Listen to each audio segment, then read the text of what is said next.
further hesitation on those unanswered questions. So now I'll make a dream unchained.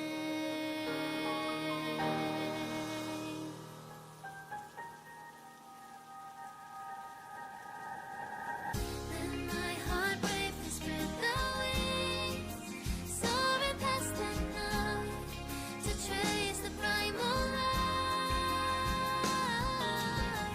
Let the clouds heal me of the stains till they wipe the sorrow off my life. I dream.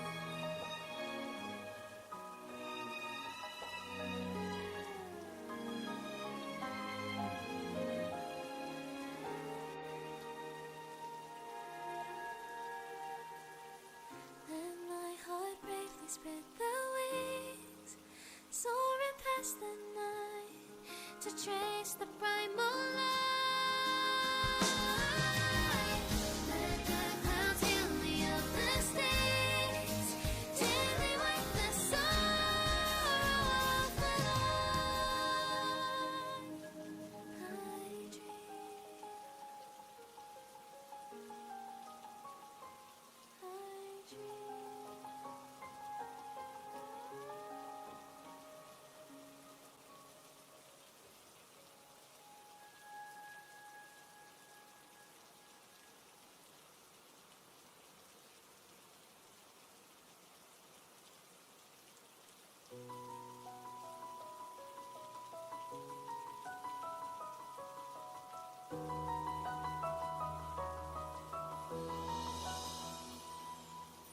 Birds are born with no shackles, and one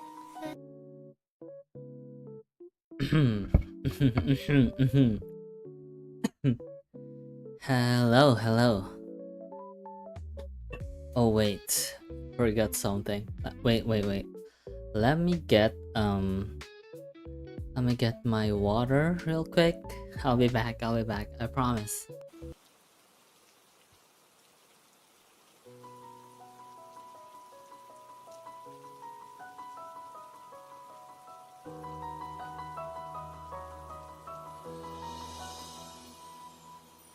birds are born with no shackles, and one feathers my fate.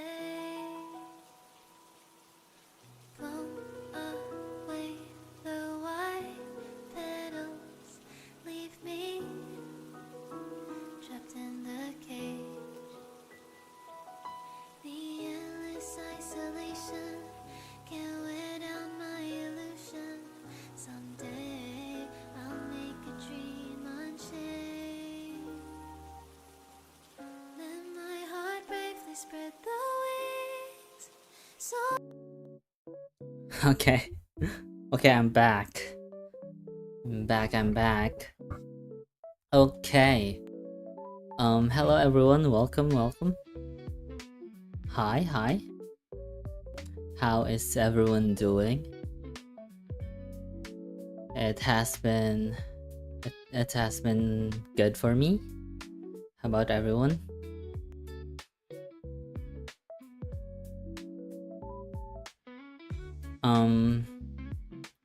Right now, my dad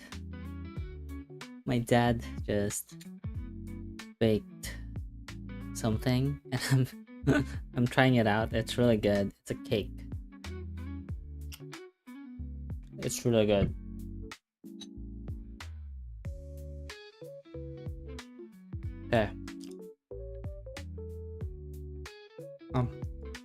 Okay. Okay, so for our agenda today, we'll be playing HSR. Hold on, let me boot up my game real quick. We'll be playing HSR today, farming and building our units. But before that, we have a lot to do because we have a lot of researching to do. Because Cyrene is about to come and I'm so conflicted on whether to pull her or not. and today we are gonna be deciding because I really like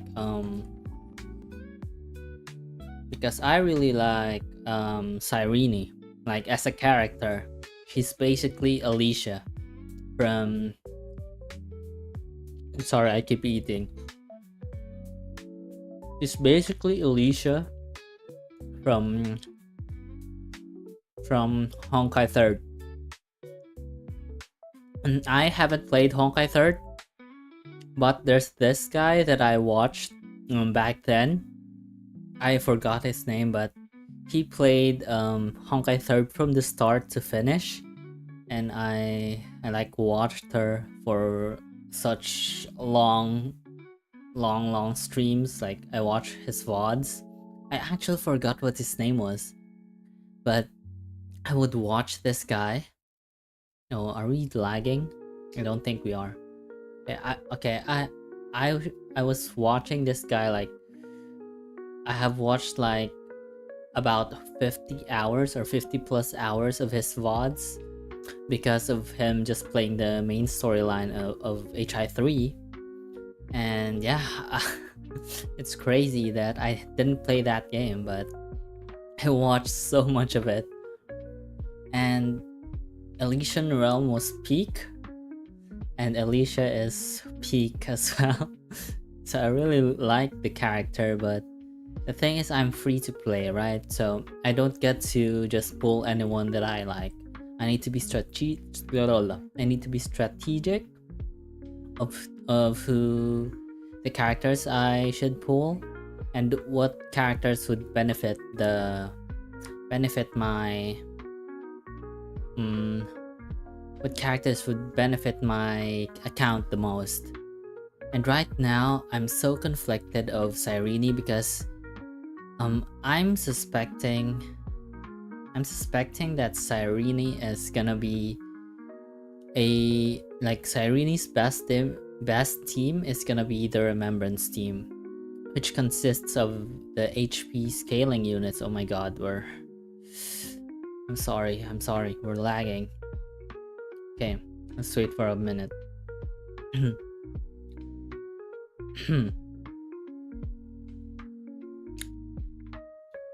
Let's wait for a minute.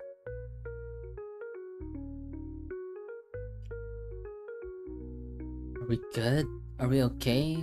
Like our stream is dying. Okay. I think we're back. Are we back?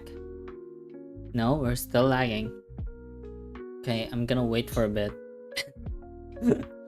Holy, I need to like fix this internet, man.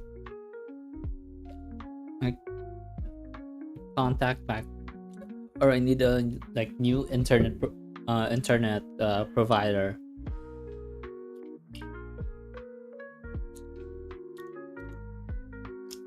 Okay, I think we're good now. Are we?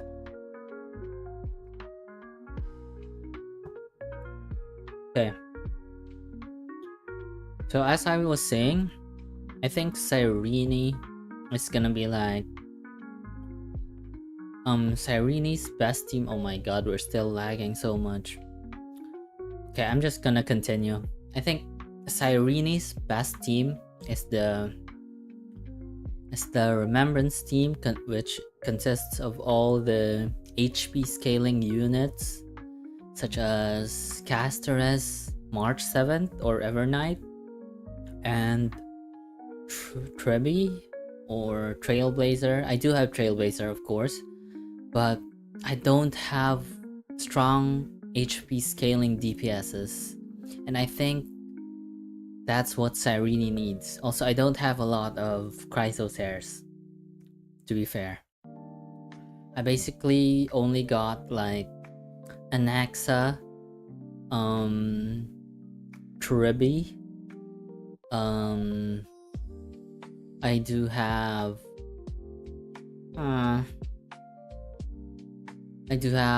Don Hung, which is free, of course, and I have Trailblazer.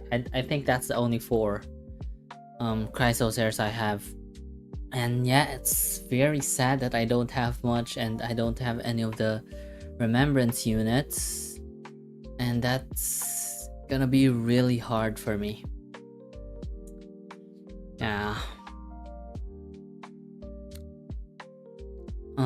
So I don't know yet if I'm gonna pull for her, but if she is any good in my other like Chrysos Heirs units that exists, I might pull for her. I'm not sure, but I do think that she really need the remembrance units, but I don't know. We're gonna find out today. We're gonna watch like a video on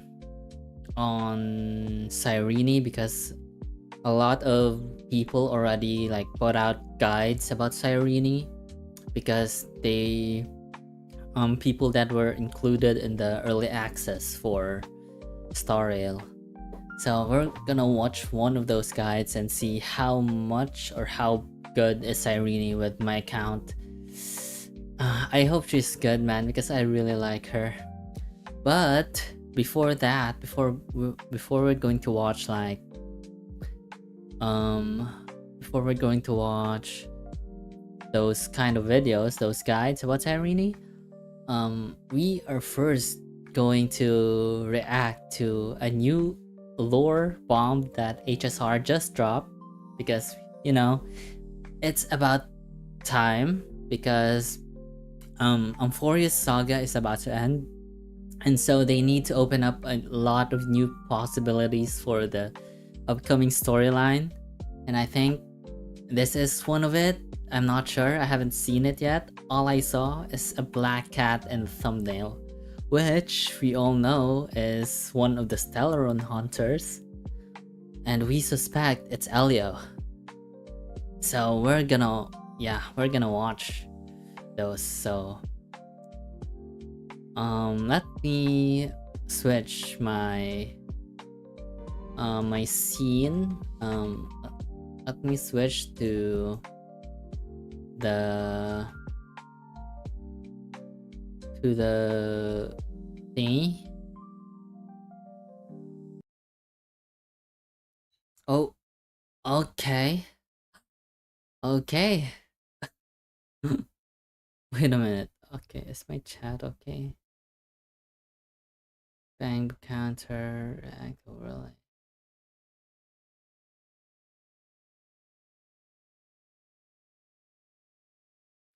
Okay.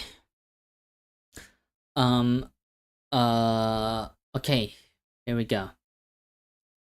You know what? Let's just... I don't know what's gonna happen. I don't have any idea on what the new thing is, or what this video has, but we are gonna brace ourselves and see if it is really peak or something. Okay.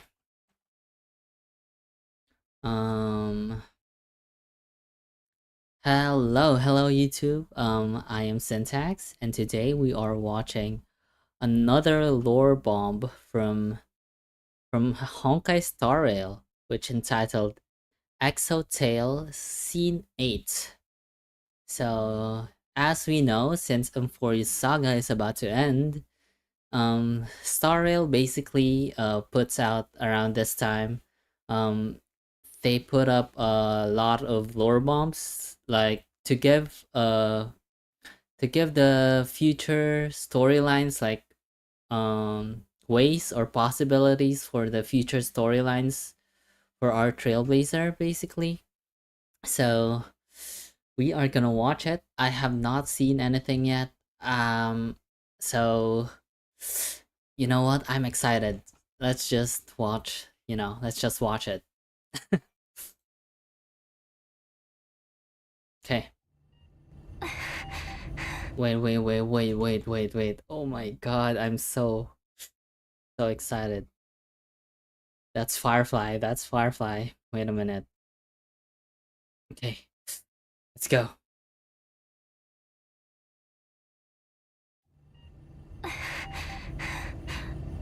Okay, that The rest is up to her now. That Do is I need to lend a hand with Amphorius? No need. We're just the audience for this act. Kafka. The Astral Express is headed in the right direction. Ooh. Facing the Lord Ravager Iron Tomb. That is the safest path among all possibilities. The safest?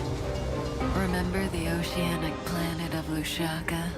The script says that the Nameless will experience a peaceful trip there. Oh? And many years later, the garden will break the confines of Amphorius, with Herda paying the tragic price. Oh. In Destiny's worst outcome, a genius will meet a premature fall and embark on a blood-soaked campaign Huh? in the name of the Third Emperor. Oh. I'm so fucking lost. What are they talking? Are they telling that Herda is gonna be like, I'm not sure. If they go to the Agate world, the Stellaron Disasters Ground Zero, the Express will brush past Selenova. Huh? But on the other side of the cosmos, the Cienjo Alliance Whoa. will stray from the Jinglio. Trailblaze and return to its original end. The Eighth Lord Ravager. Oh my god, there's so much happening in the cosmos right now. But on the other side of the cosmos, They're like talking about possibilities, right? I'm not sure. But I think they're talking about possibilities or what will happen if like the Express went to Lushaka instead of Amphorius, or if they went to the other planets and not Amphorius, and if the Express happened to go to Lushaka, I think they're talking about Herda getting paying the price when Iron Tomb is born. I'm not sure. We need to watch this again and Express watch it will brush like watch first like all of this and then watch it all over again. past Selenova. but on the other side of the cosmos, the Cienjo Alliance will stray from the Trailblaze and Ooh. return to its original end. Oh, The Eighth Lord Ravager's ascending wings will sound the prelude to divine war. whoa. As The- for the glass The abundance. They will stray away from the Trailblaze? Oh my god. I'm not. prelude to divine war. What? As for the Wait. Oh! I think I know what they're talking about. Okay, let's just watch it all first and then we'll talk about it later. The prelude to divine war. As for the glass belt, that stage for the morning actors, Oh. the black Uh-huh. hole and the white hole will devour each other at the end of that script, rupturing Whoa, the Welt? cosmos. For that road leads to the most ferocious enemy, Zephyro. That's enough. Just thinking about it is scary. Whoa. There'll be nothing we can do if it really ends that way. Whoa. Fortunately, Destiny is still on the right track. Only 2 possibilities remain. So the chances are 50-50. Oh, In shit. possibility A, the remembrance of Amphorius will still head towards destruction. See you tomorrow, little Gray. Thank you for fulfilling my wish. Stand with me and become heroes! We will definitely write an ending like none that has come before. Farewells are unavoidable for the Trailblaze. Oh shit. On the Oh road to shit. defy the destruction, we must become used to loss in order to continue onward. Oh my god. Is this? This is just a possibility, There's right? possibility B, Okay. something more tempting, but also more terrible. In the name of love, she will treasure all that has faded No way, man, please. till the end of time, when the remembrance becomes the 4th kind of finality. Huh? Well, at least that ending will be gentle enough. Oh, come on. Please make sure it doesn't happen. The gazes of the eons will soon all fall upon Amphorius. Why don't we meet them at the Oh. next stop after Penaclony wraps up? There better still be a next stop. Don't worry. Whoa, The there's views of the blood. road ahead are already reflected in those eyes. Wait. In the cat in Elio's eyes? Oh my god, there's A so tomorrow much. where the stars shine. Hmm? And Amphorius's life. People meet each other from breaking apart Oh my and god. face farewells by embracing. Remember to take a deep breath, partner. Then, walk towards tomorrow.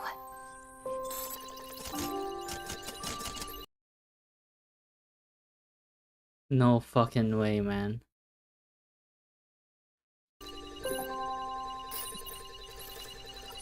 I'm scared, chat. I'm scared. I am scared.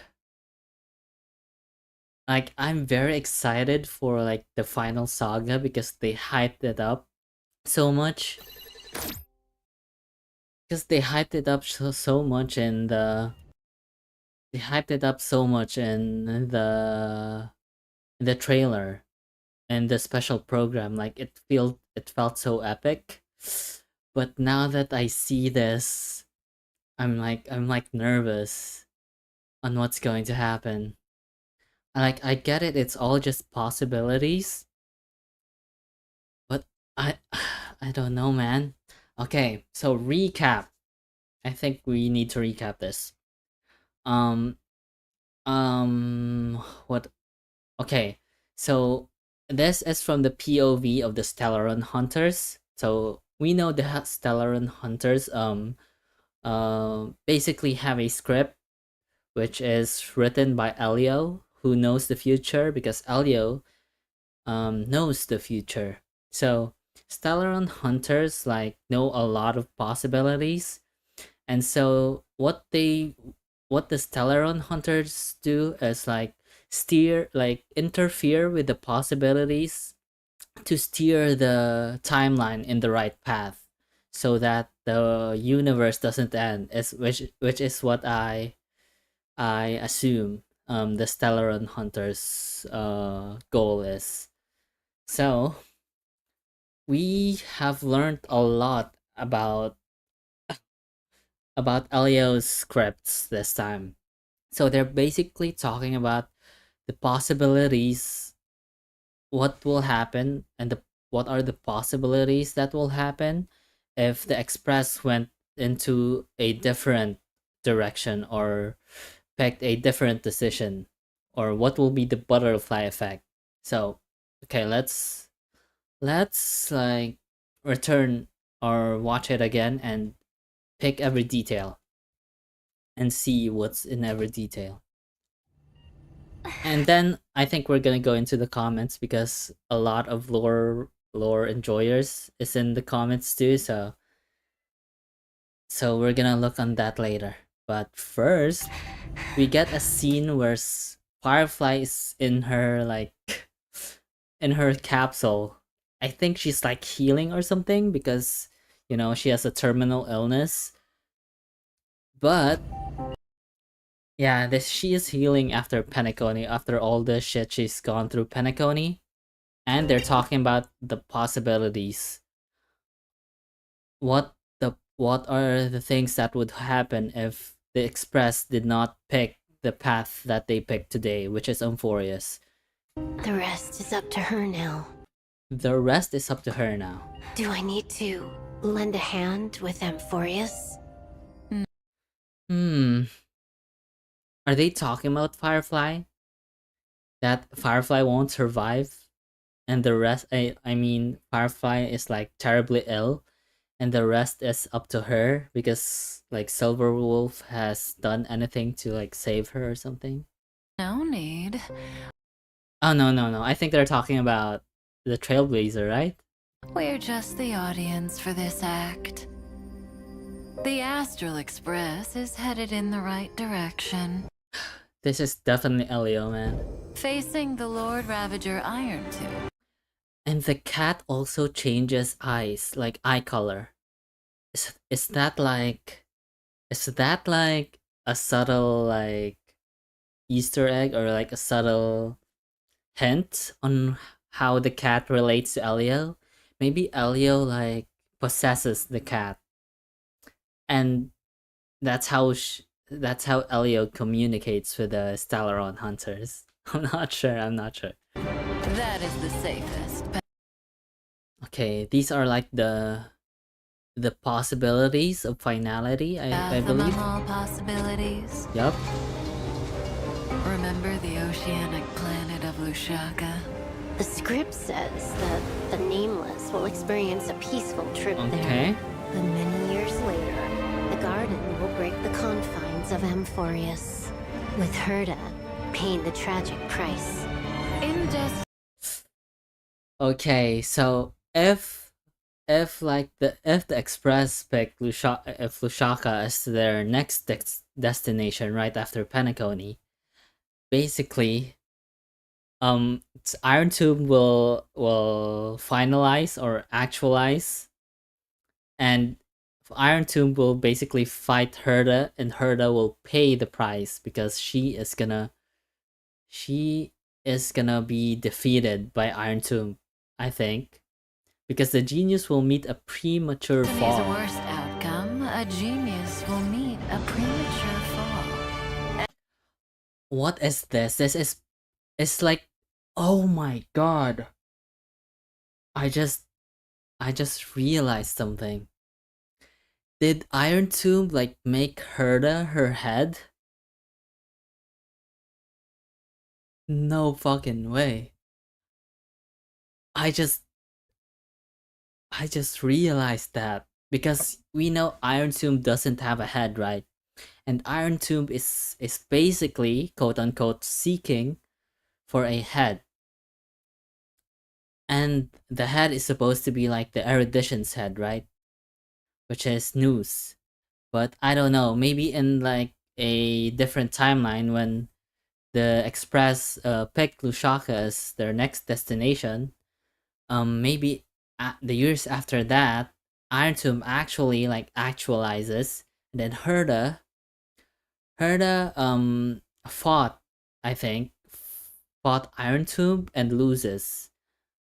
And I think when she lost, Iron Tomb took her head. I don't know, man. I'm just theorizing because this looks like Herda's puppets, and the flowers, I don't know, it reminds me of Herda too. And I think like also this is purple. Herda is basically purple. And I think that will actually happen. Let's see again the dialogue. Worst outcome, a genius will meet a premature fall and embark on a blood-soaked Embarked on a blood-soaked campaign in the name of the Third Emperor, which is, I think, the Third Emperor. Who was the emperor again? You know, the one who started the Intellatron, like the mass war of Intellatron or something. I forgot. I forgot his name. But that guy, or basically Herda, will become the Third Emperor. campaign in the name of the Third Emperor. Oh my god. If they go to the Agate World, Okay, the Agate World is like another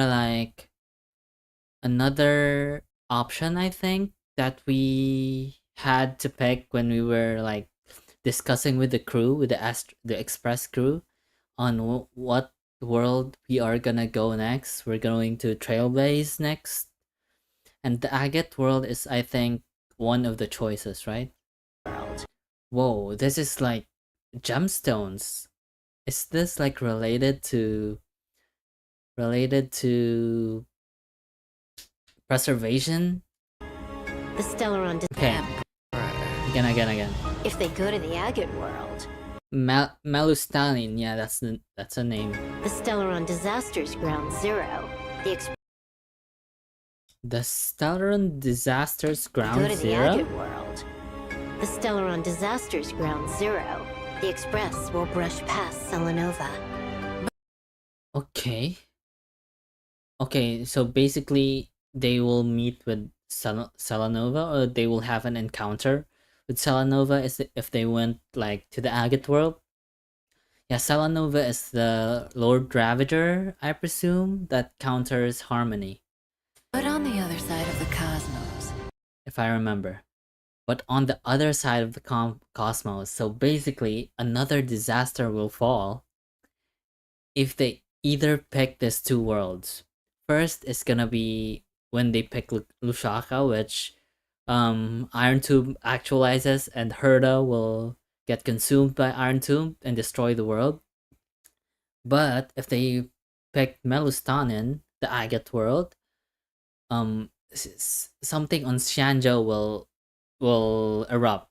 Basically a war. the Xianzhou Alliance will stray from the Trailblaze and return to its original end. Ooh. The Eighth Lord Ravager's ascending wings will sound the prelude to divine war. That's fucking crazy, man. Ascending Okay. If you didn't and return to its original if you didn't know, end. why is the Lightning Lord like purple? The Lightning Lord is purple because first of all, we have to remember what happened at the last arc of Xianzhou. And what happened at the last arc is when Luo Cha Luo Cha revealed what was inside the coffin, right? And he revealed that what's inside the coffin was a shard or a piece of Tazaronth. That's basically a piece of a god, of an eon. So even just for a piece of an eon, it becomes super strong. And the plan is Luo Cha will help the Xianzhou to like defeat the Abundance. What was Abundance name again? Shit, what's her name again? Damn it, I'm dumb. I need to search for it. Abundant Eon. Abundance Yaosha. Yaosha. Okay. So what will happen is, Luo Cha proposes to defeat the Eon or Yaosha with the piece of Tazaronth, because the only thing so far that we know that the only thing that could kill an Eon so far, from what we know, is an Eon. So a piece of Eon is basically an Eon, but just a piece of it. So that's how they want to defeat. That's how they want to defeat Yaosha. That's why, if we can see here, there's a lot of bugs because Tazaronth is basically a part of Tazaronth is basically on the Lightning Lord right now, or whoever uses the Lightning Lord. Maybe Jing Liu in this like case. Lord Ravager's ascending wings. Bro, look at the Lightning Lord. He has like wings. So basically, if they pick the Agate world, a war will erupt because Xianzhou will lose its path, or lose its path, or will stray away from the right path and accept Tazaronth. I'm not sure on how they stray away from the trail-based path, but they basically use Tazaronth. I don't know if they like revive Tazaronth, because if they revive Tazaronth, that's gonna be like a big problem, right? Like Tazaronth's is basically a problem, like destroy the galaxy from years ago. So reviving him might not be a good idea, but for Xianzhou's case, they just really want to defeat Yaosha, so they borrowed the power of Tazaronth, by using the piece of Tazaron inside the coffin of Luocha. And now they're fighting the Yaoshe. Bro. And the eighth Lord Ravager's ascending wings will sound. So either way, another Lord Ravager is gonna be born, which I think this thing is gonna be the next Lord Ravager. It will be born in the Xianzhou. Sound, the prelude to divine war. As for the So basically, there's gonna start another war of the eons. glass belt, As for the glass belt, we do not know about this planet. I don't think so. prelude to divine war. As for the glass belt, The glass belt Patrivia. Is it Patevria or something? Patravia. that's That stage for the morning actors, which is Aha's followers. stage for the morning actors. The black hole and the white hole will devour each other at the end of Whoa. So if they went to the Patravia, the glass belt, I don't know. I haven't heard of it. But if they went there, the worst outcome is the black hole would be consumed by the white hole. that script, rupturing the cosmos. For that road leads to the most ferocious enemy, Zephyro. Damn, Zephyro, man. Because Zephyro, from what we believe or what we know, Zephyro is like the strongest of all Lord Ravager, and we can also see Welt here. Since the black hole will be clashing with the white hole, so it's gonna be Welt versus Zephyro. I don't know what the morning actors like role here, but it's gonna be the worst outcome so far. I'm not sure why. Maybe they'll just destroy the world in the process while fighting, because these two powers are like one of the strongest powers in the galaxy right now. Both the white hole and the black hole, I believe. Devour each other at the end of that script, rupturing the cosmos. Yeah, rupturing the cosmos. For that road Basically, the fight will destroy the world. leads to the most ferocious enemy, Zephyro. That's enough. Just thinking of Oh shit. Just look at this. Danheng March getting destroyed. The Express. Even Sunday. about it is scary. There'll be nothing Oh no. Well, Pom Pom. we can do if it really ends that way. Oh my god. So basically, the worst outcome is this, so we don't want them to go to the glass belt. Fortunately, Destiny is still on the right track. Yep, which is Euphorius. Only two possibilities remain. Now, So the- now I am like very, very, very interested on what they show here. For a minute. Wait a minute. Chances are 50-50. In possibility A, the remembrance of Amphorius will still head towards destruction. Okay. Possibility A. Remembrance of Euphorius will still head towards destruction. See you tomorrow, little Gray. Thank you for fulfilling my wish. Stand with me and I guess this is the outcome that we want. become heroes! We will definitely write an ending like none that has come before. Farewells are unavoidable for the Trailblaze. On the road to defy the destruction, we must become used to loss in order to continue onward. Bro. Or there's Okay, wait a minute. That's fucking... I think that's the ending that the Stellaron Hunters want. Because it's a bit tamer, like it's better for the universe if that outcome exists. But basically this path tells us that this path tells us that um the universe is gonna be okay at the end, but there will be a lot of sacrifices made.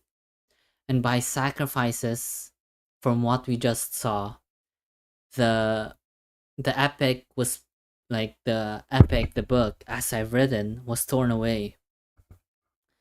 And like the characters in Euphorius basically glitched out and disappear.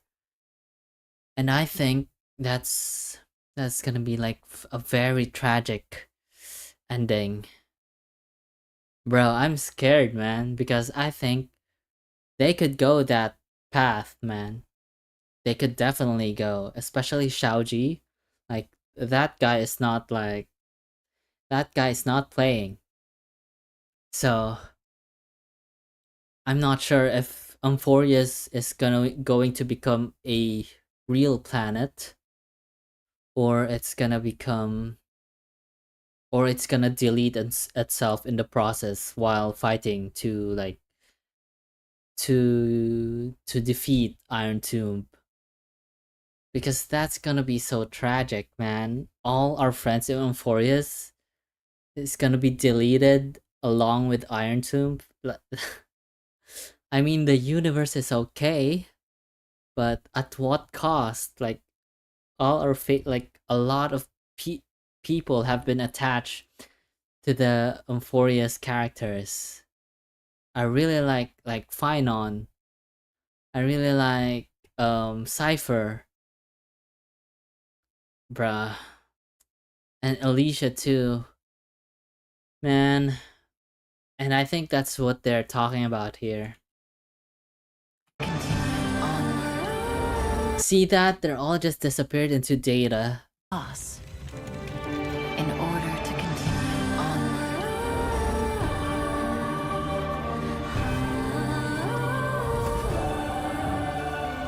Or there's possibility B. Something more tempting, but also more terrible.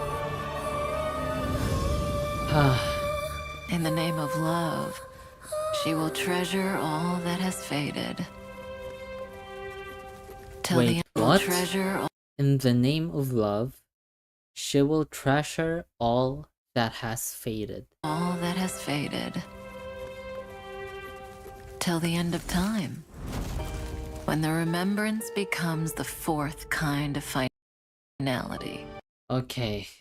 This is like another thing that honestly I don't think the Stellaron hunters would want, because this like finality is basically the remembrance's finality. And I don't think they want this as well. Bro, like everything is freezed in time. I'm not sure about the remembrance's finality, but it doesn't look good. Like I think everyone is saved and Euphorius is saved, but everything is just frozen. I'm not sure why they depict it like this.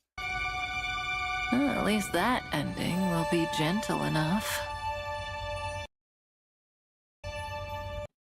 And ending will be gentle enough. Oh, come on. Please make sure it doesn't happen. Bro, I'm not sure about this ending.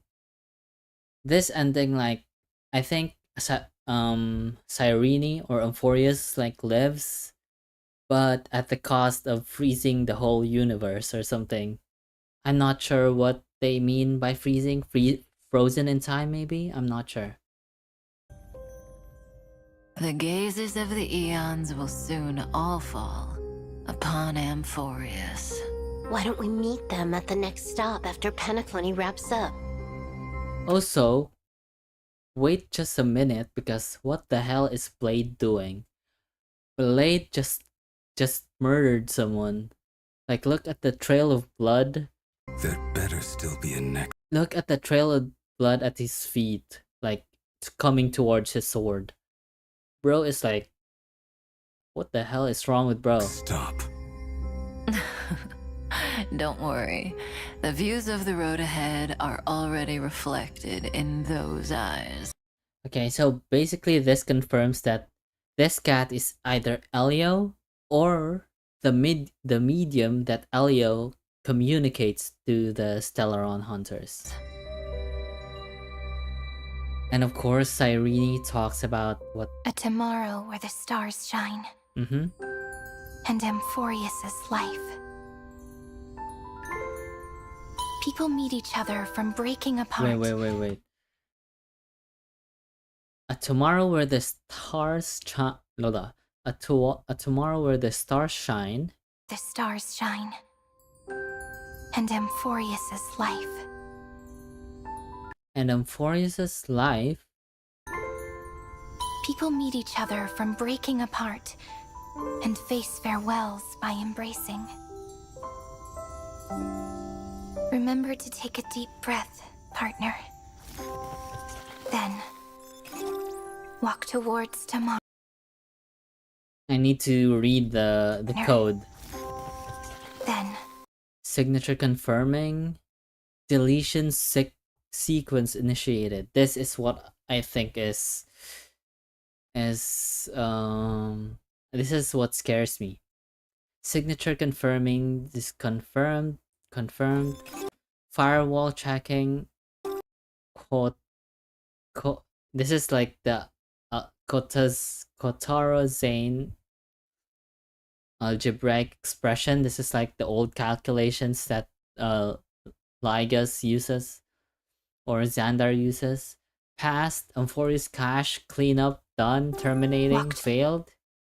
Entity, memory non-resident, proceeding, towards scanning done. tomorrow. Target volume will be permanently destroyed, including all entries in metadata and all objects in data storage. Basically, all those epics. Bro, is Amphorius gonna destroy itself, man? Confirmation key, kernel space.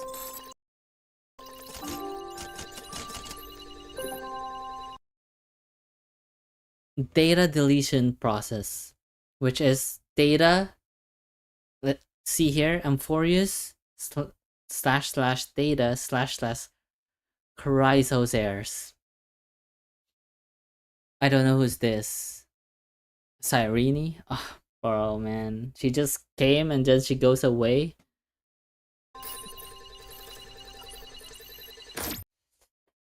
Okay. I think that's it. I don't know what to feel about that. I'm not sure how to feel about that.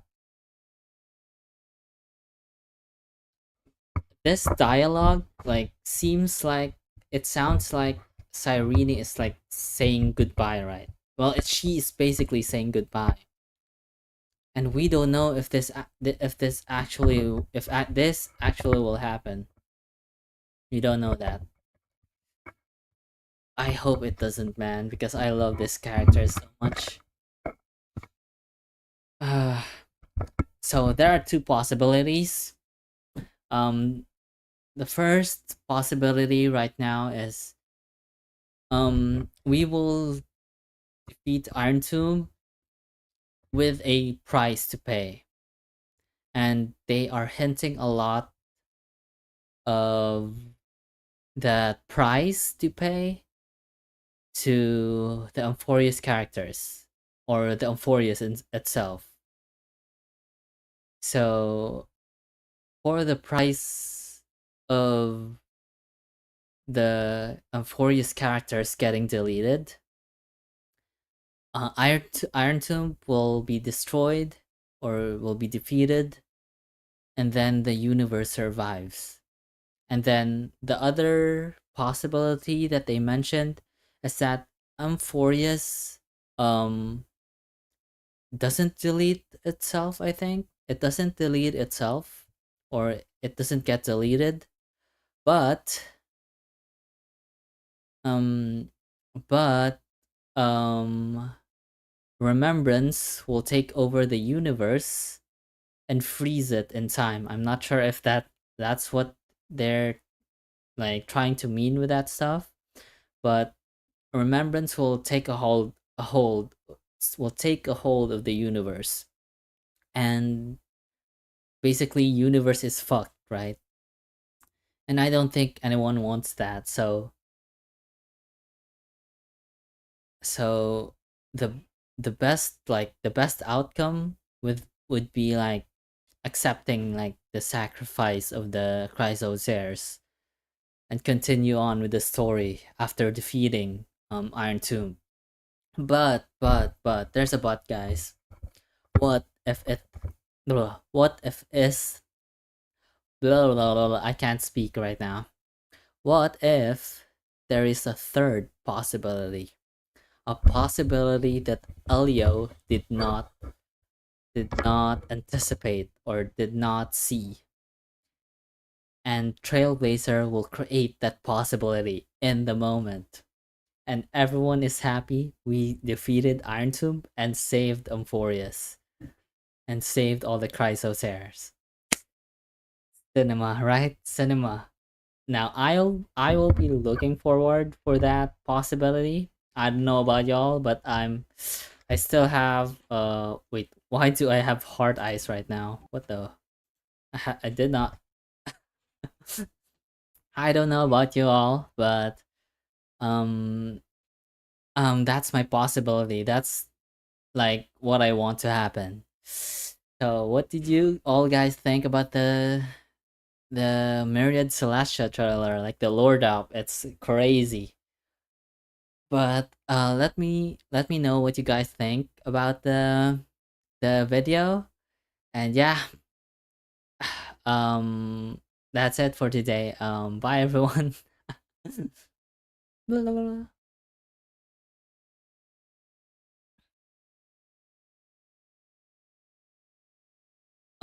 Okay.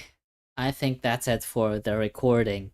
Man, bro, this is kinda like cooked. Amphorius is kinda cooked from this predictions, like the Stellaron Hunters like predictions. Let me read some of the comments down below. Okay. Trailblazer, man, this journey has been pretty bad. Kafka could be worse. Because, you know, the remembrance like stopping the universe. I can't believe this is our safest option. The safest option is basically war against a Lord Ravager, because the other options are not good at all. First option is like Herda becoming merging with Iron Tomb and then destroying the whole world. Second option will be another Lord Ravager will be born when Tazaron gets reborn and fused with the Lightning Lord. I don't know. And then final is gonna be the other, the third. The third possibility is the third option is Welt and Zephyr will duke it out and destroy the whole universe. That's crazy, bro. Xiaoji is like, I'm so scared for like Euphorious, man, because I was so excited at first, but now I'm scared because knowing that these are the possibilities, Xiaoji will definitely make it so hard, man. Like Xiaoji will make it so sad or so tragic. Like he has the power to do so because he has done these things before. And he is not done, I think.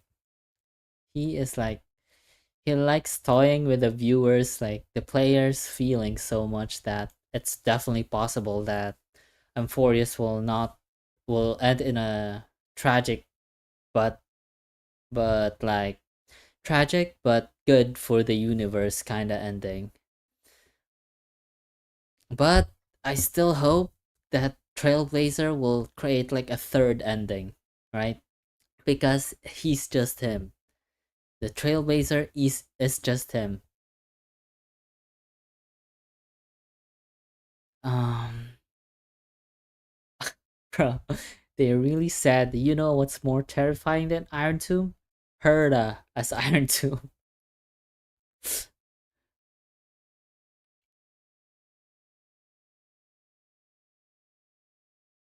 Bro, that's crazy, man. Herda merged with Iron Tomb.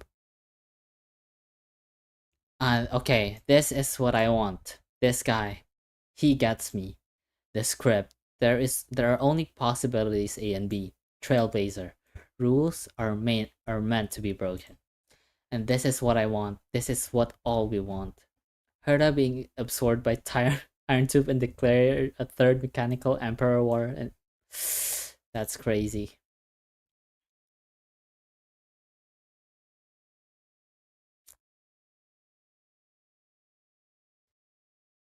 Bro. The Trailblazers are so cooked, man. What is wrong with this universe? Okay, that's it. That's it. Bro, I don't know if I should have watched that.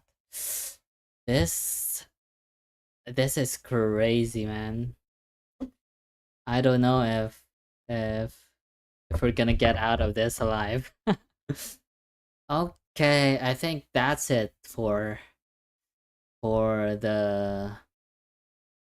the Myriad Celestial trailer. Bro, I don't even know what to say, man. I'm just so overwhelmed. I'm just so baffled. Bro, like I'm so nervous and excited at the same time for Amphorius, but now just mostly nervous and scared. Bro, I hope Xiaoji like please Xiaoji like do it for us. We don't want this characters. We don't want the characters to suffer too much tragedy. If that's okay. Ah, bro, my heart is like heavy right now.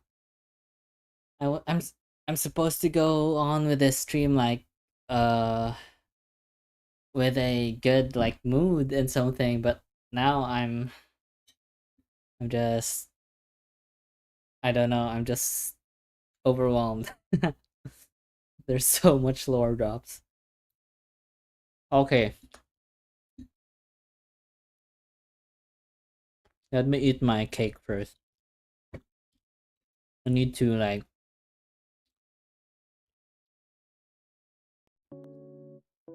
like calm myself down.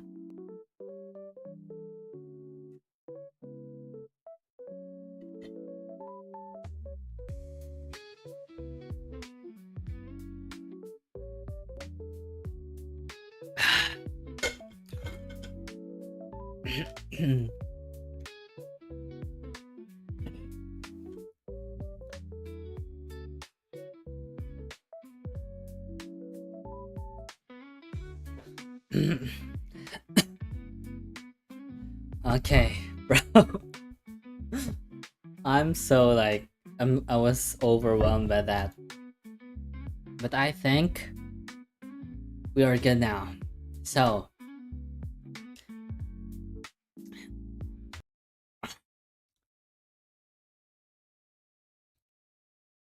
hello and welcome to Star Rail. Yeah, we're gonna play Star Rail. Oh, okay, it's loading.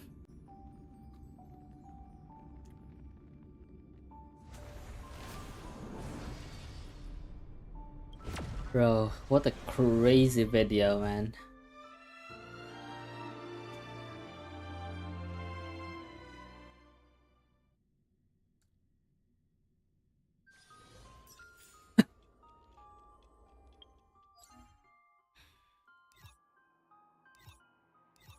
Okay, what were we about to do again?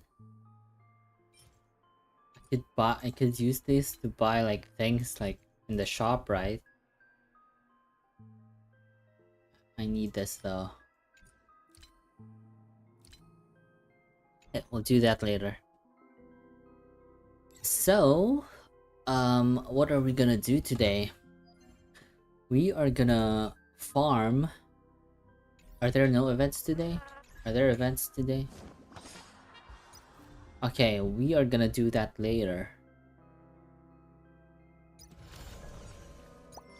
But we are gonna farm for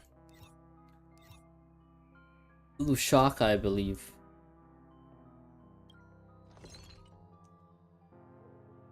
Wait.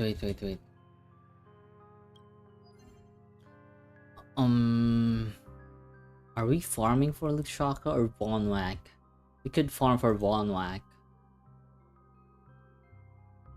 Yeah, maybe we could farm for Vonwak.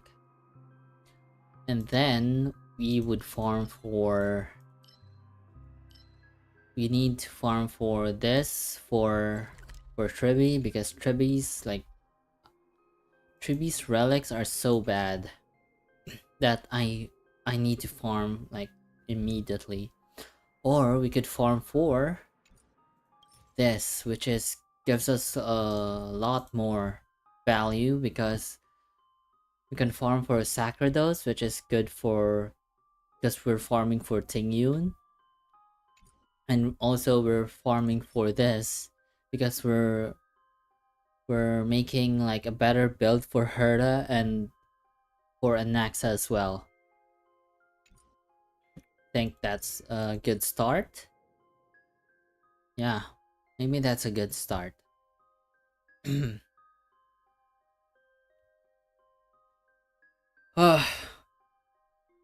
Okay, as we're farming, I think we're gonna farm for this. Okay, as we're farming, we are gonna watch another video.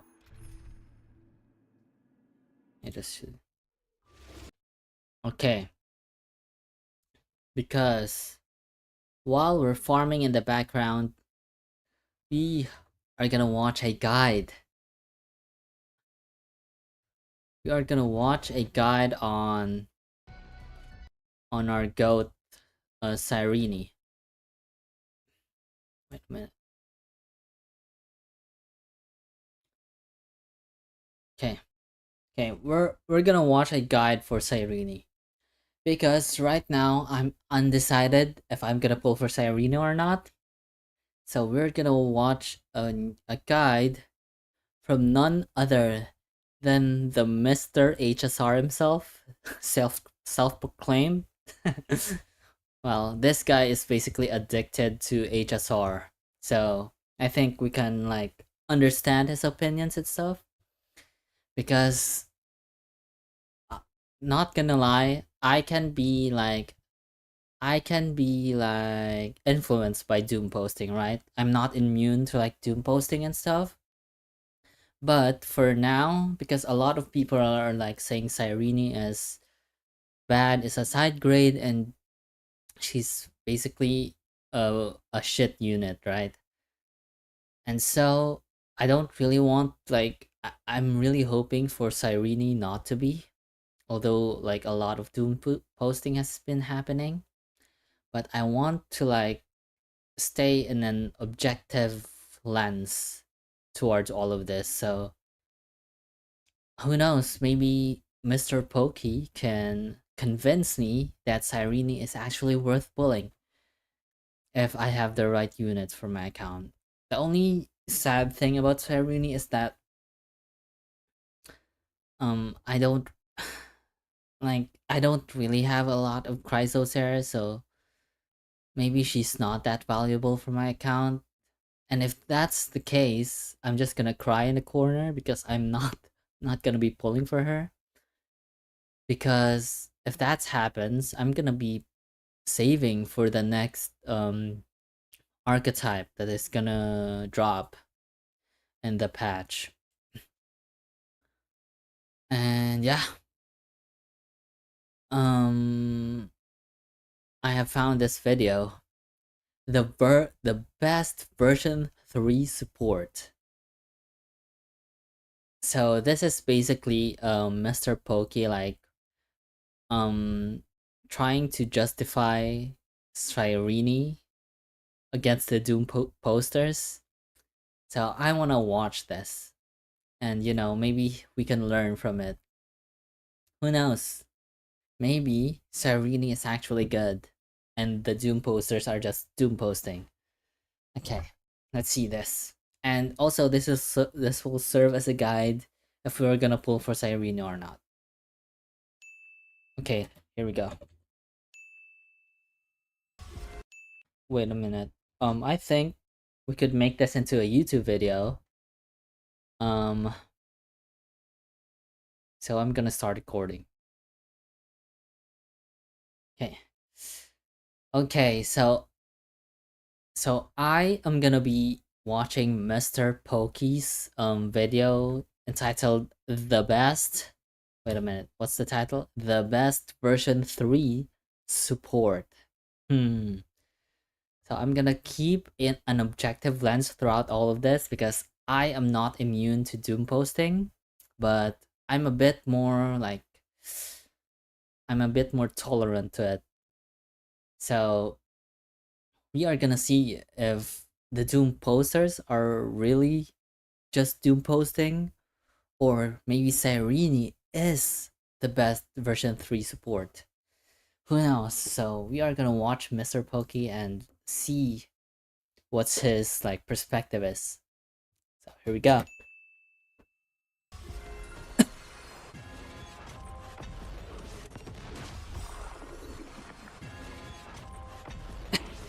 Wait, a message to the Doom posters?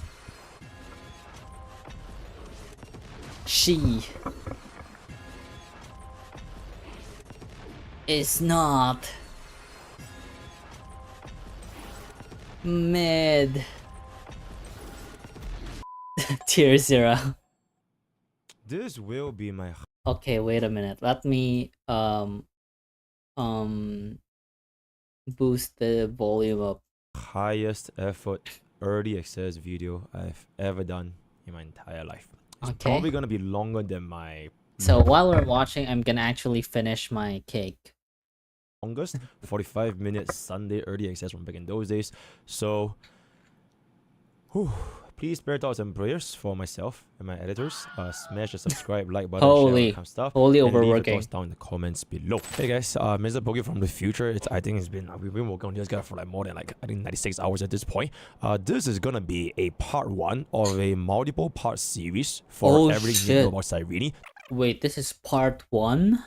So there's another more? Damn, are we gonna watch that too? Damn it. Wait a minute. Let me. Okay, we're back. So just Oh shit. What the fuck is this ad? make a 5-part video series for Okay, wait. everything you know about Cyrene. Too much yapping, Mr. Pokey. So just expect this to be like a 5-part video series for everything to become for Cyrene. This is just Okay. part 1. Look forward to more for future updates. As the Era Nova approaches its final chapter, Cyrene is gonna be our latest version 3.7. Okay, you know what? I'm not even gonna do a normal intro anymore because we all know this is pretty much one of, if not the most anticipated early access reviews in HSR history. It is. Everything you need to know about Cyrene, Because it will she be is here at for a very weird spot right now that everyone is like searching for an opinion about Cyrene right now. Because they don't want to be like influenced by the Doom posting, right? They want like a comprehensive guide to Cyrene and how well she works. And if this convinces me to pull for Cyrene, then that's great, man. Then W reviews video, in right? HSR history.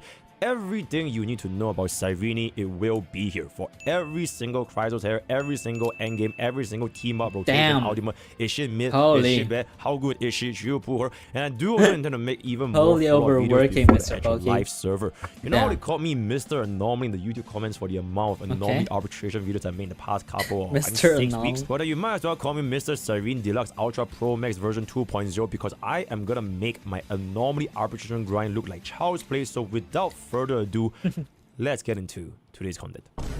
So in summary, this is gonna be the very first thing I'm gonna say is that holy, the amount of doom posting was so exaggerated. I might sound like I'm coming off as like a show I got paid like $1 billion to say good thing about Cyrene, but I don't really think I need to represent or prove anyone wrong because the moment she comes out on the live server, you can just see it for yourselves if she's gonna be worth it for you. I couldn't even tell. That's fair, but we can't wait that long, guys. We need to like plan right now. We were playing the same exact unit, and But the basically like the verdict is in the live servers, right? When the live servers drop and a lot of people will be able to like. Did something happen? A lot of people will like be able to try her out and basically like form an opinion themselves. And maybe when the live servers comes, maybe the doom posting will just be, you know, proved as a doom post. If she's gonna be worth it for you. I couldn't even tell we were playing the same exact unit, and I have no idea how the narrative got spun to the degree where she's literally unplayable without E2, because from everything done in the E0 baseline, she is a pretty much direct upgrade for every single, pretty much almost every single Chrysos hair. Direct Less upgrade. a few, and that's not even final. Don't worry about it for now because I will be showing you guys every single team I've tested with Cyrene, which is every single Chrysos hair. So in any case, yes, Cyrene is pretty much the Mavueka of Inferiors, where she takes the Chrysos hair to the next level, but the biggest concern is basically what happens after version 3 and what's going to be happening from version 4 in the future, right? So let's jump straight into the credit kit right now. I'm going to go for a different order this time because this buffs, right, the Chrysos hair buffs, they are the single most important aspect for Cyrene, which is exactly what she does for your Chrysos hair. She has And like after the buff individual summary, now like again buffs for each Chrysos hair. ultimate skill, recollection, so on and so forth. So the Chrysos hair buff is going to be an exclusive support, a little bit similar to, you know, the exclusive support for casters, just global passive.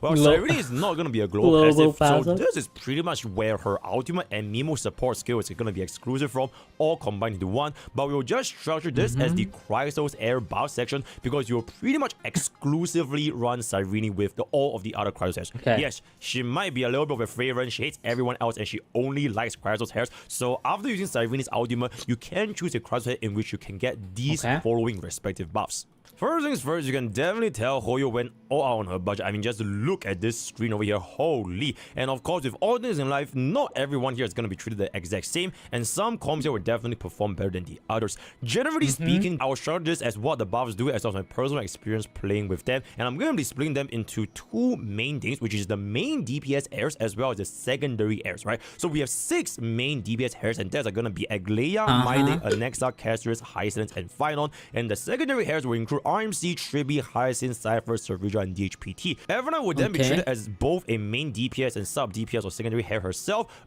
in a Caster's team. So if you do not need the Chrysos heir as a buff, you can basically... Maybe we can like speed this up, or maybe, I'm not sure. Like Poki already like talks so fast, so I'm not sure if I need to speed this up or not. I'm gonna try, okay. His own personal Mimo spread attack, which is where she shoots the arrow against all the targets, especially in the it's Arrow bearable. team, where she'll deal a very high amount herself as well as a high amount of recollection stacks. So you can take a look at this table over here. I'm just going to list it down side by side. For RMC, pretty much don't have to worry about it, just say for main DPS, that's pretty much it. For Aglaia, it's a one-time instant max stacks of 6 out of 6 for Organa Maker or 7 out of 7 if you bought her items, one-time 70 energy and a permanent 72 damage and 36% defense ignore, assuming you do not leave your supreme state. Now this is a very good upgrade, definitely going to be able to replace Sunday, so Aglaia means over here you don't really have to worry about it at all. And it that is able to replace Sunday.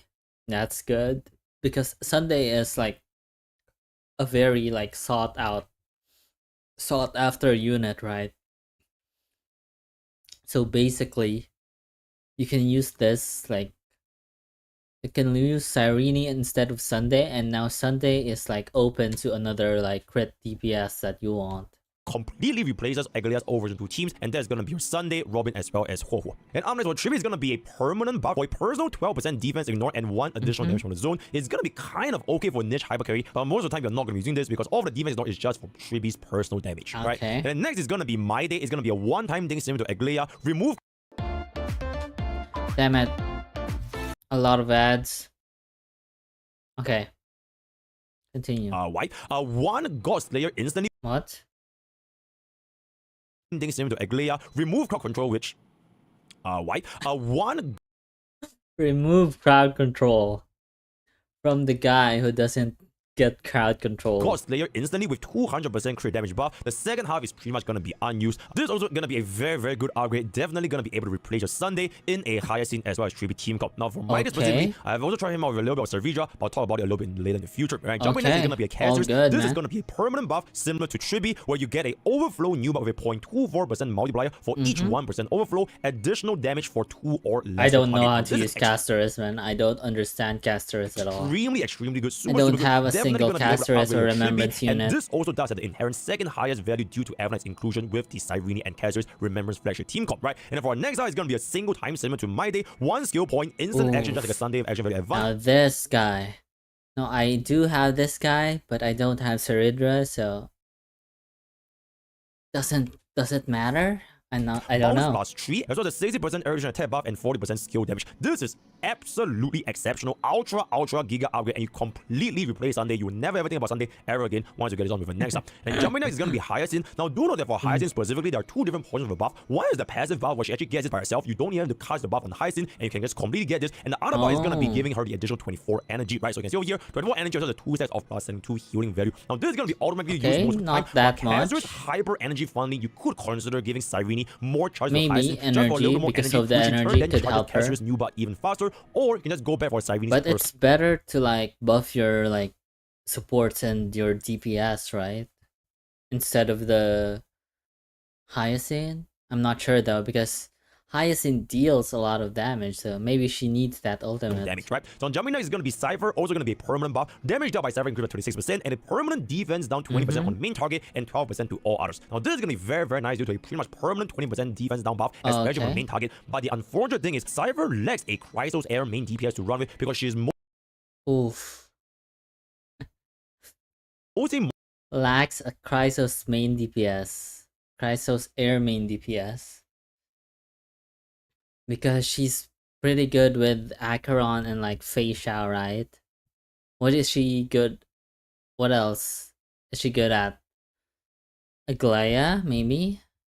Yep, potential with Aglaia. More synergistic units like Acheron as well as Fei Xiao, which are definitely not going to be running with our fragrant Cyrene, right? She does have a couple of potential with Aglaia and Hyacinth, but generally speaking, not going to be your best in slot option. And up next is going to be the man of the hour himself, Mr. Finon, permanent buff as well, permanent buff. So plus 6 core flame up to 72% crit damage for every core flame more than 12, crit rate 16%, as well as staying in ultimate mode pretty much the entire time for the rest of the game, as long as you do not die, right? You also do an additional 5 times 10% fire damage multiplier, but consumes 15% of your current HP at the end of the turn. Now for finals specifically, I have a whole other chapter for just for every single one of these cards here. I have a whole other chapter, but roughly speaking, this is going to be very difficult to maintain these buffs without a 200 effective speed Cyrene. And if you can, bro, you need to like Ferrari Cyrene, man.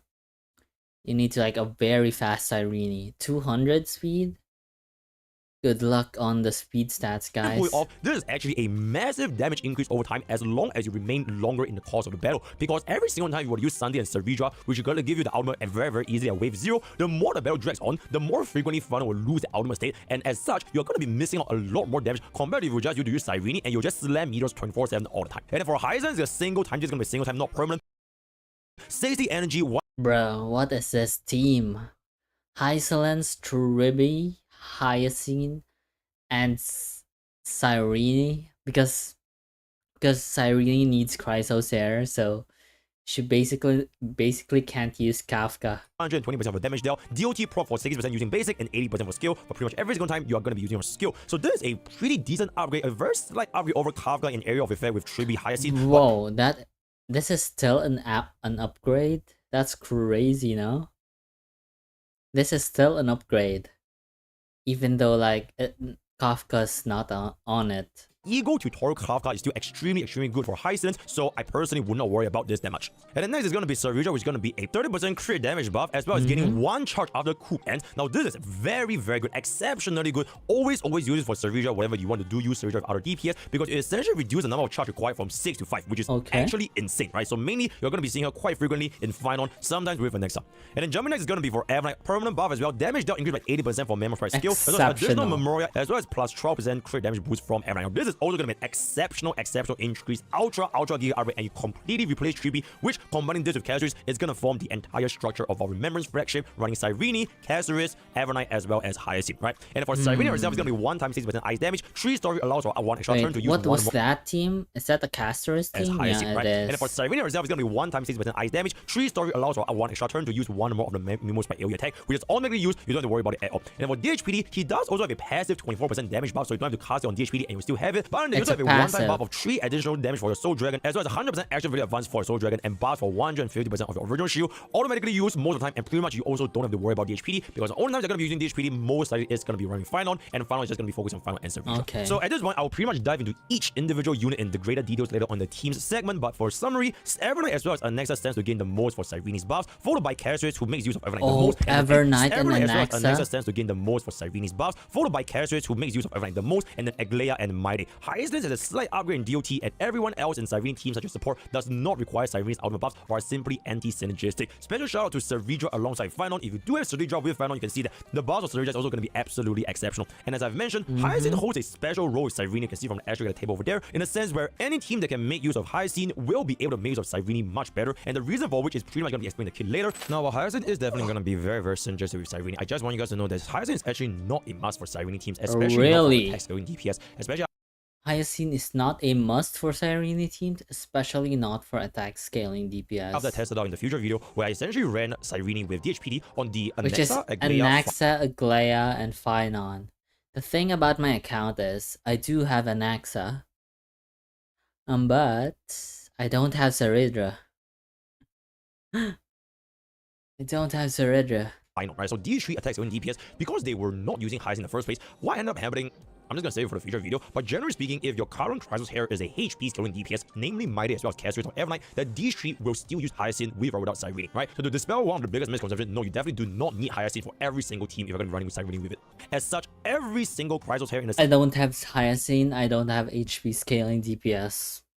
End of story. Can be utilized with Cyrene, even though Phanon does have a little bit more of a problem out of all of the main DPS, but that is not even going to be an issue the moment you know how to actually play him. For the secondary air, since you should only run a single sustain for team building, this means the DHP will pretty much almost never see play of Cyrene aside from Phanon, truly putting the H in Hyacinth style. So with the buffs being established, let's just jump straight into Cyrene's actual kit, which is actually extremely straightforward, despite having pretty much the longest kit description I've ever seen in my entire life. To sum it up in a single sentence, you want to spam Cyrene's skill, followed by getting her ultimate, then you follow by spamming even more of the base attack from ult, and spam, so your base attack, you basic completely attack. ignore this. You're going to be spamming your skill every single time until you get her ultimate, and then for your enhanced basic attack, which is pretty much going to be where you get into the ultimate state, just use it and go, because this will be the only attack after you cast the ultimate. So super easy. And then for skill, it's going to be 24% true damage buff, just like E1 Tribute, but you do not have a smart targeting between the minions and excess damage for the boss, so that's going to be that. And the duration is also calculated the exact same as a Tribute skill. You will spam this as much and as frequently as possible to get your ultimate up as soon as possible, in which you can only use enhanced basic for the rest of the fight. Now, key thing to know in mind is that if you do want to hit the 200 speed, you can then go for 3 actions on Cyrene, which will then cast your skill 3 times, and generally speaking, you should be able to get your 24 stacks for pretty much every single team that has so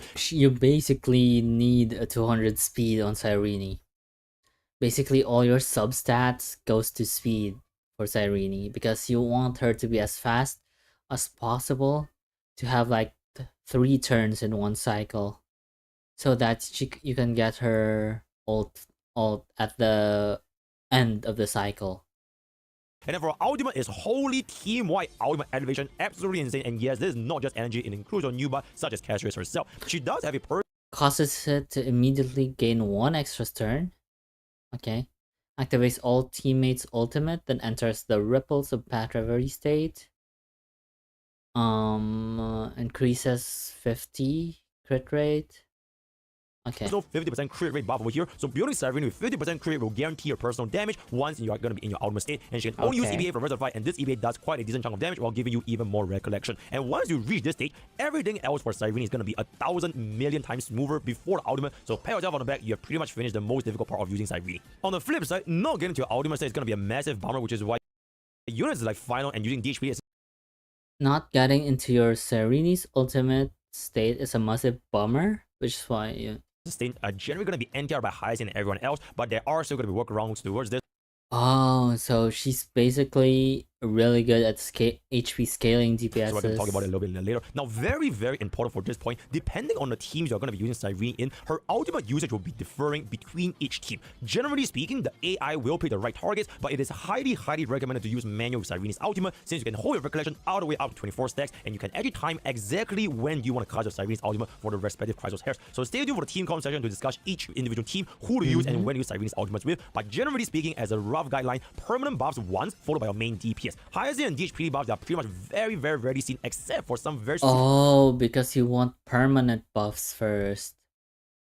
Which is Ceridra, Tribi, Evernight, Trailblazer. To have Hyacinth getting more energy, but don't worry about it. And then jumping into Cyrene's talent, aside from the permanent 20% damage buff, this is pretty much how you collect recollection with Cyrene. All units inclusive of Mimo sprites will gain the future. One action is one future, which is going to be your one recollection. Now, note, future is not consumed for Mimo sprites with your trace one, which is absolutely massive for Hyacinth as well as Evernight. And future only after Cyrene takes action, so your unit's acting twice before Cyrene, you cannot get 2 recollection stacks. But that being said, your Cyrene is usually going to be the fastest unit in your entire team, so unless you have a 5 billion speed E2, I don't know what's going to be, rocket launcher, there's pretty much no way that unit can actually lap Cyrene one additional action for that. This basically means the more Mimo sprites you have on your team, the more future is going to be given, which is going to be giving you more recollection for Cyrene. I don't have a lot of Mimo sprites in my team. Unfortunately, summons cannot gain future. So rest in peace, the Lightning Lord, Fu Yuan, Nambi, all these non-Enforcer stuff, you know, DHPD, Soul Dragon even, which is why Hyacinth is so good with because she needs Memo sprites, not summons. Cyrene, which is going to be the undisputable best to start sustain with. The walls of space-time are collapsing. History is colliding. Okay. Pretty much any Cyrene team, except for once again final. And then lastly for technique, don't worry about it, just use it, you get a few, and you start to go to a wedding, and yep, that's pretty much it. Now, jumping into the Mimo Sprite kit, it is going to be mainly focused on exclusive support, which is going to be already explained earlier on, so refer to the table above. And then it's going to be dealing with AoE damage as well as 24% max HP buff, as well as dispel all crowd controls the moment you summon Cyrene's Mimo Sprite. And then jumping into our major traces, your Child Remembrance is pretty much where it makes Ika as well as any Remembrance unit very, very good, because the future will not disappear, and you're always going to be giving you the additional points for recollection to Cyrene. And for ripples across time, it makes it even more important to run multiple Remembrance teams Cyrene and ensure 6 stacks at the start of the battle, otherwise it would take almost an entire cycle to hit 4 stacks, which is going to be seen for a couple of remembrance character. And lastly, causality in Trichotomy, it grants you a team-wide 20% damage buff as well as a personal ice rest for Cyrene all the way up to 120%, exceeding 180. So generally speaking, all Cyrene should be hitting at a bare minimum 180 speed, but ideally you do want to get out of 200 speed to get 3 Cyrene actions on the very first wave. Generally speaking, if you want to get the maximum ice rest pen, it is almost impossible to get 240 speed Cyrene unless you have an E2 Hyacinth, which is going to be for your will indulgence. And then for minor tracer, 37.3% crit damage, 9 speed, 10% HP, exceptional, exceptional. And for skill line priority, Mimo Sprite exclusive is absolutely a mass level Mimo Sprite exclusive, followed by skill, talent, Mimo Sprite talent, ultimate, basic, and Mimo Sprite skill. But generally speaking, you can just hit everything except for a basic. Then jumping on to the signature light cone, increasing your wear speed by 18%, and you gain up to a pretty much 10% damage taken, which is going to be your vulnerability, as well as crit damage increase of 16%, buffing both by 60% if they're both going to be active at the same time. This is going to be roughly 6 more speed than the Herda's free light cone, so you can use a Herda store S5 on extra Hyacinth S1 because Hyacinth is pretty much going to be working with Cyrene all the time. So unless you have 2 Hyacinth S1, it's pretty much not going to be possible. And aside from the speed, her own S1 does give quite a decent amount of additional damage, which is up to 16% damage vulnerability and 25.6% crit damage buff, which is pretty much going to be perfect. Hyacinth is really good. Unless you have 2 Hyacinth S1, it's pretty much not going to be possible. Same time. So generally speaking, as long as you have enough speed on Cyrene, the damage bonuses are going to be secondary to her entire build as a whole, which is why this... Oh, so this gives her like really good speed though. S1 is not going to be as crazy compared to previous like what we've seen in the game so far. And then for Relics, her build is honestly super simple. You want a bare minimum 180 speed from the 20% damage boost, but ideally, like I mentioned, you want to hit the 200 speed effective, so you can get the guaranteed 3 actions on the very first wave to get 3 Cyrene skill procs, which can then get you the 24 stacks to cast your ultimate on the very first wave. This is also going to be inclusive of when I was using final without Hyacinth, which is the only way I was able to get my final ultimate up in due time, and that is going to be killing the 200 speed. So other than that, you can go for either a little bit more damage or a little bit more buffs with your support. So for a set bonus, you can use the highest damaging piece, and that's gonna be a world remaking deliver. Pretty much an Evernight piece for maximum damage, but you can always go for a Rainbow 2+2+2 speed piece to max out your 200 effective speed in combat. So without your S1, Herda Lyco will ideally want to hit all 3 sets of speeds 2-piece in order to hit 200 speed. And for Agile 2-piece, you can take a look at the Amphora's Eternal Land, which is gonna be the brand new 2-piece plan that's gonna be coming on version 3.7. Increase 8% crit How as well as about team-wide 8% speed. Eidolons? Cyrene We're done right with here, right? relics So right again, now. E2, let's just first take a look at her E1. It pretty much allows your rotation to be faster after you cast your very first ultimate, allowing for a much faster clear speed as well as your additional DPS. So this will improve your post-ultimate rotation for Cyrene to add one more buff to units like Anexa, Mighty Hyacinth, or even Hyacinth to upgrade your own after you rotation, get an or you can ult. simply let Cyrene add your own basic after you cast your ultimate. This is Yep, not going to after be you as cast important for an teams who cannot ultimate. generate recollection stacks as quickly, but it is going to be a decent personal damage increase for your casters and Evernight teams when you can spam Cyrene's own personal damage output. So generally speaking, this E1 is honestly not that impressive. And now finally, the E2 of all time, right? Whoa, 18 stacks of recollection right at the start of battle. I'm lagging right now. Another Wait a true damage minute. buff that goes up to 24% for a total of 48% true damage buff. Holy this literally changes E2. everything by light. So this is going to be the infamous E2. Now on paper, this looks absolutely insane, and I am gonna sound a little bit crazy, but this Eidolon is actually not as perfect as it looks on paper, right? So if you want to just translate it and you take a step back and just calm down low, this is essentially a 2-piece Vonwhack for Cyrene's energy, right? Essentially a 2-piece Vonwhack or ultimate. For Cyrene's ultimate, with roughly 20% final damage increase for the additional out of 24% multiplier on your true damage. So compare this to your other DPS E2s, they are usually at least a 50% final damage increase, such as for example your Finon, Casuals, and D-Herda. Even for your supports, you get roughly those. Whoa, really? Because so basically it only like increases your damage by 20%, your final damage, but it's for the whole team, right?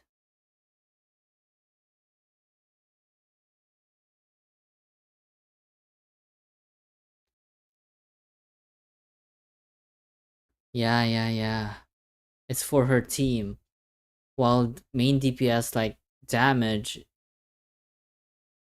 it's like 50% final damage more. increase, such as for example your Finon, Casuals, and D-Herda. Even for your supports, you get roughly those final 20% damage increase at their E1s, which can be seen from your E1 Tribi as well as E1 Robin, while Cyrene's E1 pales in comparison compared to these supports. So for almost the entire Wait. get roughly those final 20% damage increase at their E1s, which can be seen from your E1 usually at least a 50% final damage increase, such as for example your Finon, Casuals, and D-Herda. Even for your supports, you get roughly those final 20% damage increase at their E1s, which can be seen from E1 Tribi as well as E1 Robin, while Cyrene's E1 pales in comparison. So basically her E2 is basically better. No. Her E2 is basically just like a Tribi E1 because it increases like 20%. But it has like a Vonwhack like effect, like speed. Like you can get your ultimate faster, which is more comfortable, I guess. Supports. So for almost the entire player base, if you do not care about getting Cyrene's ultimate immediately or within 0 cycle, Cyrene's damage ramp up the moment you have your ultimate. So you're usually saving around roughly 60 to 75 action value worth between each teammate with her E2 and with her E0. The moment you get Cyrene's ultimate at either your first cycle or the second cycle, everything else behind will happen very, very naturally with almost no change whatsoever. Her playstyle is pretty much going to be the exact same the moment you get her ultimate. Now, the biggest reason why this E2 is deemed so good and game-changing to so many people is because every other support we've had, they pretty much always have their ultimates ready on the very first action. So this allows Cyrene to get her ultimate in a reasonable amount of action value, noticeably the slowest one being Finon, but Cyrene's ultimate is already so good on its own that even with a delayed ultimate, the triple full out refund and the various benefits is more than enough for every single team I've tested today in this entire video. Now, Okay, wait a minute. So I think that Cyrene's playstyle is just so different. Because Cyrene's playstyle doesn't rely, it's not like other supports who gets like their ultimate at the start of the battle. Cyrene's ultimate is like her whole like personality, right? It's her whole shtick. So once you get an Cyrene ultimate, basically you became turbo, like you get turbocharged, you get like a lot stronger once you get it, but you get it a bit later in the cycle, which is maybe not comfortable for a lot of like zero cyclers maybe. But if like they're like but if their goal is just to clear the mock or anomaly arbitration, then maybe maybe it maybe it's okay. Who knows? Maybe Cyrene's playstyle is just hasn't just it's just not appealing to like the people because or they're not familiar with the playstyle.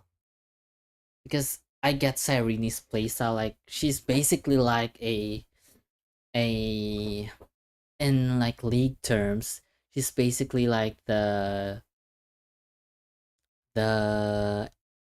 ADC, right? She's like the late game hard carry type, where she's like the 0-10 Yasuo, where where she needs to suffer like 10 deaths, or in her case, she needs to suffer like every turn. Like she needs to suffer like almost one cycle before she can spike. Because after that spike, she becomes unstoppable. She basically wipes the floor with everyone. She's like a late game scaler. Yeah. Who said that this would change a lot for you if you need And a lot of people like don't like that she's a late game scaler, maybe. Cyrene to work with every single Chrysos heir at a similar caliber to your Castervis and Remembrance flagship. But if you're okay with Cyrene being less synergistic than others, I don't really see a reason to get this over, let's just say, a version 4 archetype in the future. So if damage is gonna be a concern, E2 your main DPS first before getting the E2 Cyrene. And if Convert is gonna be your main concern, then take a look at what DPS are you actually using her with to determine if this additional 2 cost is more worth it on your Cyrene or more. Okay, I get it, because if you have the Remembrance units, if you have like Evernight, if you have Hyacine, which can generate a lot of stacks, then getting E2 would not be a problem, right? Because Hyacine and Evernight has like memo sprites and they generate a lot of stacks. So you wouldn't need the E2. But if you have like crit scaling DPS, you probably need an E2. Because a lot of the other Chrysos heirs doesn't have memo sprites. So I think that's fair. I think what he's saying is that you'd rather get E2 Phynon than E2 Cyrene. But E2 Cyrene is... Yeah, but he's basically saying to E2 your main DPS first. Of it on your main DPS. Alright, so that's gonna be the E2. And now we're gonna jump into the E4, pretty much increase our personal damage up to 144%. Very nice as a sub DPS going to main DPS territory, which is gonna be coming into our E6, right? So you pretty much get a 100% action very advanced, which is literally bubbing from version 2, actually built into the ultimate. And it gets... Yo, that Eidolon art is so good, by the way. Damn.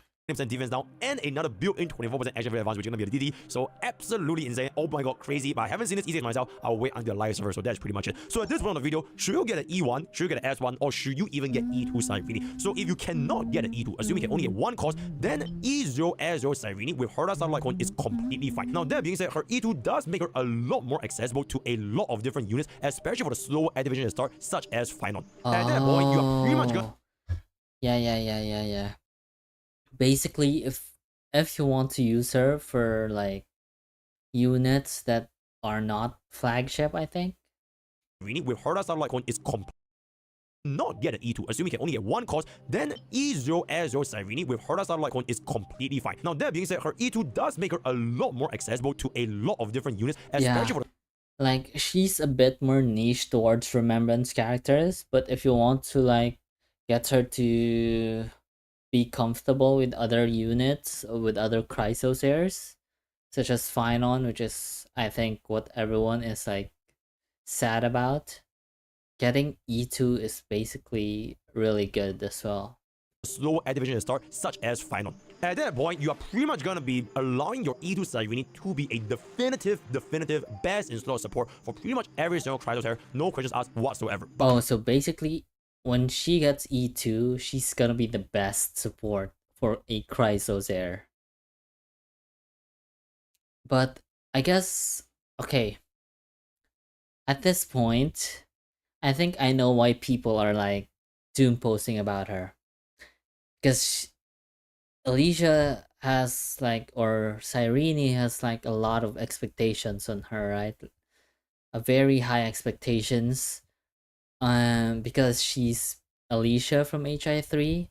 And when we knew about that she's a support type, a lot of people were basically happy because we all know that Honkai Star Rail is like the best units in Honkai Star Rail are not mainly BSs but supports. Like supports in Honkai Star Rail and supports in Honkai Star Rail are basically the best units. Like they are broken.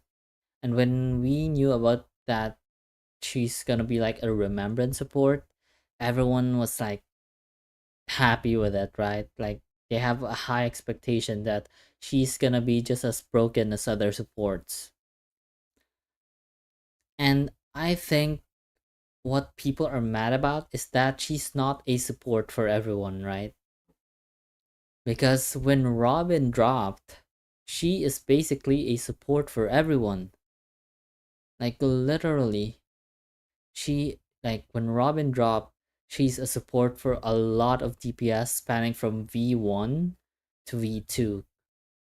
And now Cyrene, she's dropped a support. I mean, Tribi first, right? Tribi dropped first, and Tribi was a good support for almost everyone too.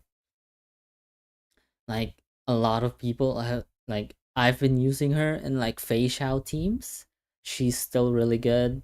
Fei Xiao is like a V2 character, right? Um Using her with Herda, which is not a Chrysos heir. She's really good. She's really good with a lot with Mighty. She's really good with basically everyone. As well as Sunday. Like Sunday is really good with all like the crit DPSs. And what I think that a lot of people got so sad or got frustrated when Cyrene get dropped is because Cyrene is not a support for everyone. And that's what the people are expecting. Because if she's like the best support ever, she's gonna be like strong as well as she's gonna be like usable for a lot of characters spanning from V1 to V3. But she's been like reduced to this niche role, which is the Remembrance, which is very niche. The Remembrance flagship, which is Caceres, Evernight, Hyacine. That's her best team. And now, but they made her a bit more accessible by also being usable with Chrysos hairs. And basically, other than that, she got nothing. Yeah, she's basically really good for Remembrance team, for the premium Remembrance team. She's okay. She's also good with Chrysos heirs, but a little bit less comfortable. And basically nothing else. She can't provide anything to other units from version 2 to version 1, version 2. You can't use her from except from Chrysos heirs. Because they made her so that you can only run her with Chrysos heirs, and I think that limiting factor is the one that bummed people out. Yeah. Yeah, because that limitation, like really hurts her because not everyone pulled for a lot of characters for the Chrysosairs, for all of the Chrysosairs, let alone like their like light cones and stuff. Yeah, like if she was maybe usable for a lot of V2 characters, in my head, like that's what I think. If she's like usable for them, maybe like a lot of this backlash would be lessened. Not sure. That's how I think about it, like in my perspective. her E0 still works very, very well, especially if you're purely talking about in terms of damage output. Now, I do want to stress again, just because the unit's E2 is strong, it doesn't mean that E0 is weak, and we can see a performance in the team segment later on. So I'll personally either go for E0 S0 or go for the E2 S0, and if there's any extra pools you have left over and you really want an S1, then go for the E2 S1. Okay, so this part of the video is pretty much going to be where all of my research has gone into. Here we are.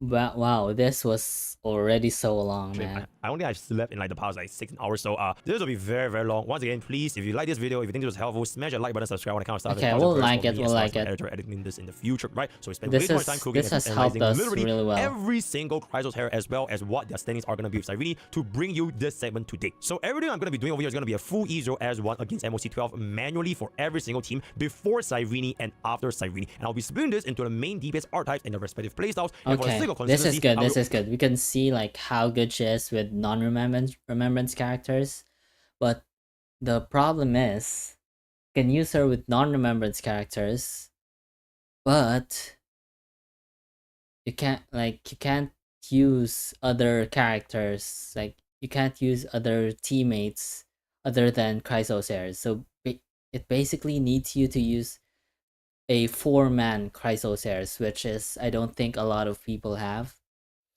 The only Chrysosairs I got is Teeb or Triby, Anaxa, Trailblazer, and Don Hung. So I don't know if she's even usable in that Chrysosair setup.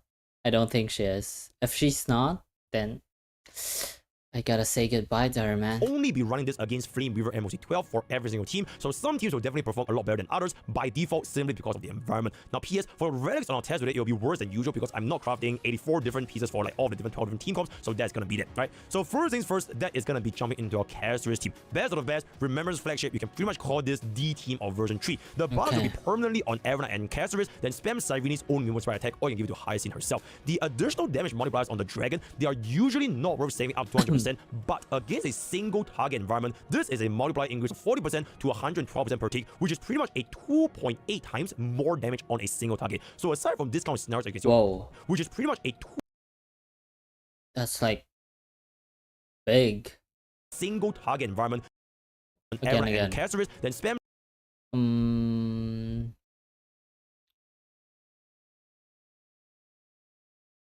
okay. Cyrene's own movement sprite attack, or you can give it to Hyacinth herself. The additional damage multipliers on the dragon, they are usually not worth saving up to 200%, but against a single target environment, this is a multiplier increase of 40% to 112% per tick, which is pretty much a 2.8 times more damage on a single target. So aside from discount scenarios you can see over here like Sam, it is always almost better to use your Prologs as frequently as possible unless you're up against single target, right? Aside from that, this is also going to be giving us the highest recollection generation in the entire game and reduce the speed requirement on Cyrene. Highest recollection, oh yeah. You can stack up like the ult faster. We need to hit roughly 180-ish because you're definitely going to be generating enough stacks for your ultimate. That being said, most people for Cyrene is going to be more ice rare spend, which can then stack on substantially for a personal DPS in this team, given how quickly she actually gets a recollection herself. I've also tested Cyrene against the upcoming MOC12, which is going to be our SEM after our refresh, which is the dreaded anti-heal unit. But I was still able to clear this in one cycle dispatch if you are going to be able to use a 200% multiplier dragon. If you did not use 200% dragon and you only use your dragon as frequently as possible, then it's going to be a 2-cycle dispatch, which is also why I wanted to show this case to show the scenarios in which you can actually save up for the 200% That's going to be a 2-cycle dispatch, which is also why I wanted to show this case to show the scenarios in which you can actually save up for the 200% dragon itself. So if version 4 shows an even more anti-Castress boss or anti-heal boss, we'll see how it goes by then in the future. For the ultimate usage, after your first 2 cards on Evelyn as well as Castress, you can give Hyacinth 24 energy to dragon itself. So if version 4 shows an even more anti-Casterus boss or anti-heal boss, we'll see how it goes by then in the future. For the ultimate usage, after your first 2 casts on Evernight as well as Casterus, you can give Hyacinth 24 After the first 2 casts on Evernight and character, you can give 24 energy. Okay. energy to funnel even more Nubat, or you can just simply attack with Cyrene herself. Now this is not fully tested, but you could theoretically try a HP rope on Hyacinth, then perma funnel energy with Cyrene because the regulation generation is so much higher, and an HP Hyacinth will then give even more Nubat to Casterus because you now have higher effective HP with Hyacinth herself. Now I personally went for the attack more frequently unless Hyacinth needed that little bit more energy to cast ultimate, so that is going to be there for Casterus. Then moving on, there is going to be your main DPS Evernight. It's going to be a slight alternative to Casterus using RMC to replace Oh, main DPS. over here. Also an extremely fast recollection generation, but the overall damage Because they also have like memo is not going to be as sprites. high as Casterus' main DPS, since we're basically using a 0 cost RMC. Between E0 Tribi as well as Cyrene, virtually there's pretty much not going to be a single difference for main DPS Evernight, so E1 Tribi can definitely outscale over here. But that being said, when RMC gets another update, basically using a 0 cost RMC. Between E0 Tribi as well as Cyrene, virtually there's pretty much not going to be a single difference for main DPS Evernight, so E1 Tribi can definitely outscale over here. But that being said, when RMC gets another update similar to HMC, then this team will pretty much collapse. So unless you really like Evernight as a main DPS, you can run Tribi and Cyrene at the same team in the future for this specific setup. For ultimate usage, it's the exact same as Casterus, immediately then use Cyrene's personal damage to funnel even more for the clear cycle. Then at this point, I was saying something about Tribi, and since Tribi is not main DPS, I just want to clear the comparison between Cyrene as well as Tribi is a very interesting topic because it is definitely going to be an upgrade for characters you can see from the cycle clear over here, but I do want to make another special dedicated video to just for that Whoa. Look at the mighty buff from Cyrene. It just narrowed it to 2 cycles. That's crazy, you know? E1 Tribi against a E0 Cyrene. So for that, another special dedicated video to just for that E1 Tribi against a E0 Cyrene. So for that, look forward in the future. Bruh. Come on. Next, and that is going to be our Aglaya. Now, Aglaya is actually an extremely good improvement over her old version 2.0 team of Robin Sunday as well as Huan Huan. So Cyrene is basically going to act as Sunday and Huan Huan combined into one. Oh, because the buff on her is really good as well. Be our Aglaya. Now, Aglaya is actually an extremely good improvement over her old version 2.0 team of Robin Sunday as well as Huan Huan. So Cyrene is basically going to act as Sunday and Huan Huan combined into one, and it's okay. Robin Sunday she as well really needs Hyacinth as well. Huan Huan. So Cyrene is basically going to act as Sunday and Huan Huan combined into one, and it's okay to let go of Cyrene and Sunday. Oh no. Sunday and Huo. Supreme State because you can instantly get back to 6 out of 6 with Cyrene from the gameplay over here. The ultimate usage is when Cyrene just exits her Supreme stance in order to ensure 100% uptime on your 6 out of 6 Okay, again. Supreme State because you can instantly get back to 6 out of 6 with Cyrene from the gameplay over here. The ultimate usage is when Cyrene just exits her Supreme stance in order to ensure 100% uptime on your 6 out of 6 Common Maker stacks, and other than that, you can pretty much give the access to Cyrene for her own attack. The damage output from this can be derived from the Tribi Hyacinth combo or even Cypher for the potential 20% defense down and patron stacking. Other than that, Aglaya works very well with Cyrene, especially because you can use her with Cypher as well. Cyrene for her own attack. The damage output from this can be derived from the Tribi Hyacinth combo or even Cypher for the potential 20% defense down and patron stacking. Other than that, Aglaya works very well with Cyrene, especially if you have been using Aglaya with the Robin Sunday Huan Huan team ever since version 2. Well, to Mighty, this is going to be an extremely good improvement over Sunday, considering that Flame Reaver is not going to be a good matchup for Mighty in the first place, and you will almost definitely run him in the second half against Oh, that's so good. Because you can run Tribi and Hyacinth at the same time for Mighty. Oblivion. Now, this is not going to be a good matchup for Mighty in the first place, and you will almost definitely run him in the second half against the Judge of Oblivion. Now, this is going to be very similar to Aglaya, where Cypher extremely good improvement over Sunday, down and patron stacking. Other than that, Aglaya works very well with Cyrene, especially if you have been using Aglaya with the Robin Sunday Huan Huan team ever since version 2. Well, to Mighty, this is going to be an extremely good improvement over Sunday, considering that Flame Reaver is not going to be a good matchup for Mighty in the first place, and you will almost definitely run him in the second half against the Judge of Oblivion. Now, this is going to be very similar to Aglaya, where Cyrene basically acts as a Sunday, but instead of just an action value advance, she gives Mighty a free God Slayer for no charge. With no, just a free Sunday, one. but instead of just an action value advance, she gives Mighty a Oh yeah, because it gives like instant action where events. Cyrene basically acts as a Sunday, but instead of just an action value advance, she gives Mighty a free God Slayer for no charge with a 200% crit damage buff. So if you want to compare this to action values in Sunday itself, you can see that you might be able to get an extra turn Sunday as well as a little bit more energy, but it is a much slower God Slayer charge up time because every single time Mighty takes action, it is only roughly 25-ish charge at E0S1. So if you compare this to an entire 150 charge God Slayer, you can see why the improvement of Mighty, it was so much more substantial when I'm going to be using Cyrene over, for example, Sunday. Now, I do have a bonus here, which is you can actually time a triple Mighty charge, so 2 God Slayer with 1 normal enhanced skill from Ceredra, where essentially time a triple Mighty charge, so 2 God Slayer with 1 normal enhanced skill. Oh shit, because of Ceredra. From Ceredra, where essentially try to time his charge to hit 150 outside of his own turn, alongside with Ceredra's 6 out of 6 charge for herself. So it's going to be roughly strong here. The 4th skill at that point was just going to be his own turn, but generally this is a very, very nice usage, especially if you're thinking about 0 cycles, running both Ceredra, Tribi, and Cyrene for a sustainless run in the future. That being said, for most cases, I wouldn't worry about getting Ceredra with Mighty because this is a very, very niche interaction, and most Mighty mains probably wouldn't have put Ceredra in the first place to improve the Mighty team comp because she buffed attack on service level. So this is why Tribi is going to be a very good slot for pretty much all content alongside with Cyrene, where she will then fully replace Sunday. For the ultimate usage, it's very straightforward. Just go Ceredra and then basically just keep tuning in for all in Mighty, and that's going to be that. And then moving on to the next one, and that's going to be our That's a really good like upgrade for Mighty mains. For Mighty mains, because Mighty has been like neglected in this patch, man. He's like the... It's like the... I'm not sure if he's like the weakest or the most underlooked unit in the whole like Euphoria saga in terms of meta wise, but now that big buff that like from Cyrene is really good. Exceptional performance, easily replaces Sunday with incredible damage, additional turn, energy, as well as +1 skill point. Now, 2 cycle was obtained with Ceredra against Flame Reaver, which has a 1 cycle slower than Tribi. But that being said, I have more issue clearing the clones, and Tribi is just going to be that much better compared to Ceredra, specific to Flame Reaver. Other than that, if we're going to be up against a single target environment, then Ceredra would definitely be a lot better compared to Tribi in this specific team comp. For your ultimate usage, after you give Ceredra your ultimate, time Cyrene's ultimate to Anexa as if you're going to be playing her ultimate like a Sunday skill, right? Immediately after Anexa takes action to gain the maximum action value. You can consider running Anexa on 4-piece Eagle for even more speed, because now he is no longer bounded by the 134 and 133 speed combo, which he previously was with Sunday. And moving on to Hyacinth, now Hyacinth is actually the only one that virtually had no change between the old and new teams. Well done, Kafka. Absolute unit.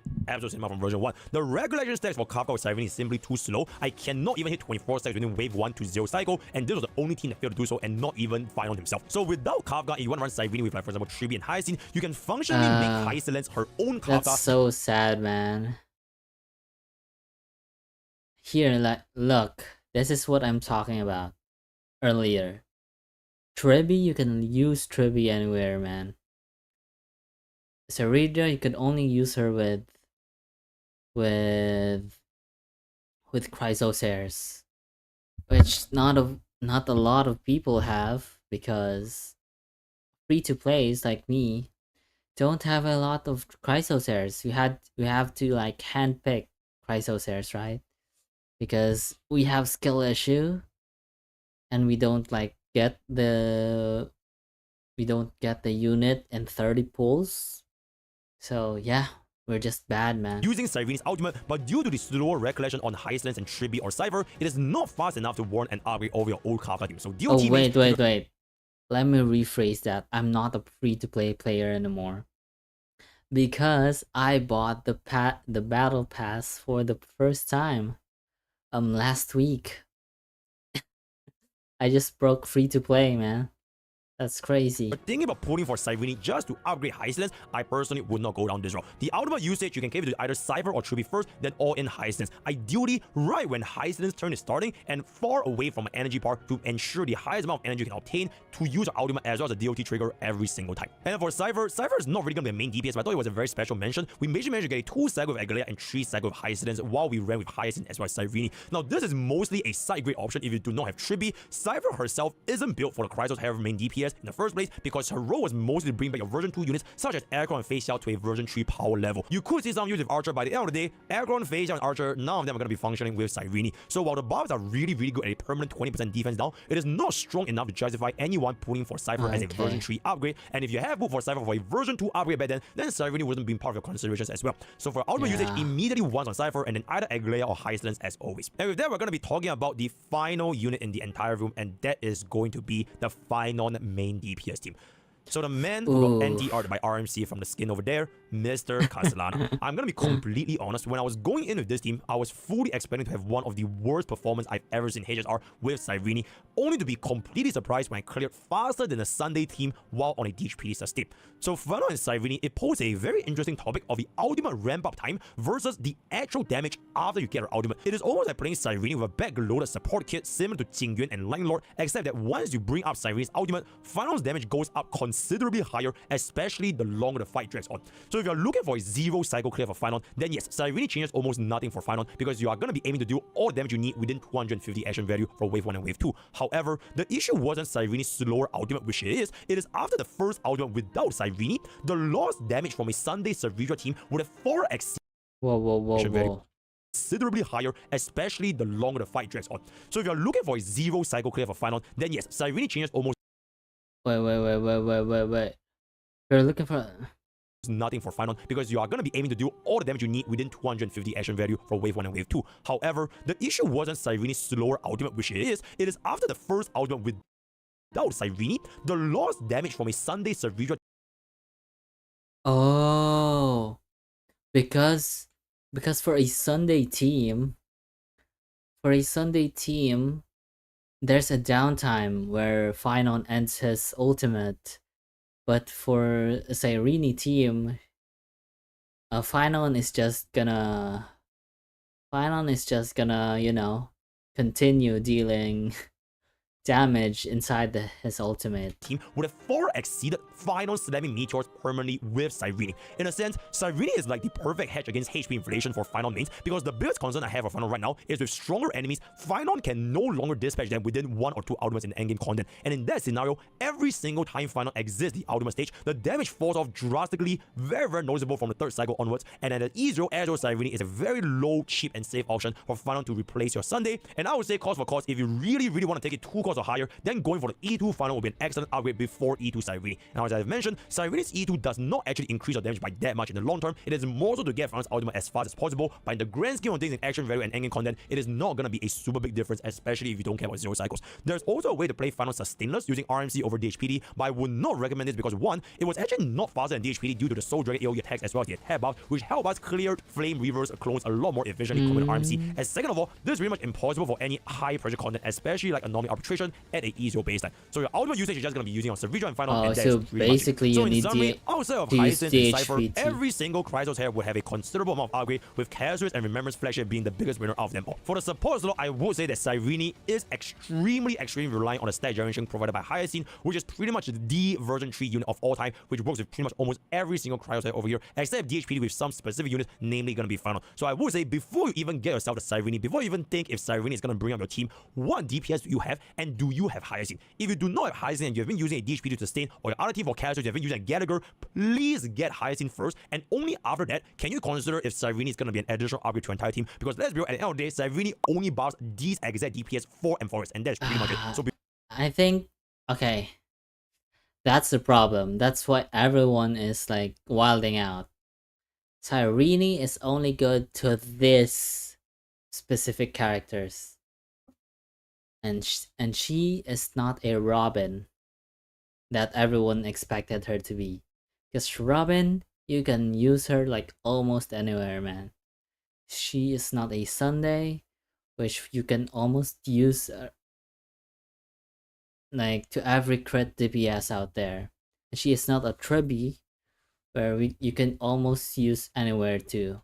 She's only like limited to this.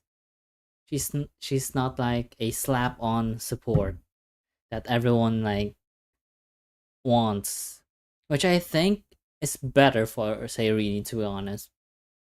I don't want her to be like a Trebby who's just there to exist and increase damage. I don't want her to be like that kind of support. Like, do nothing and increase damage.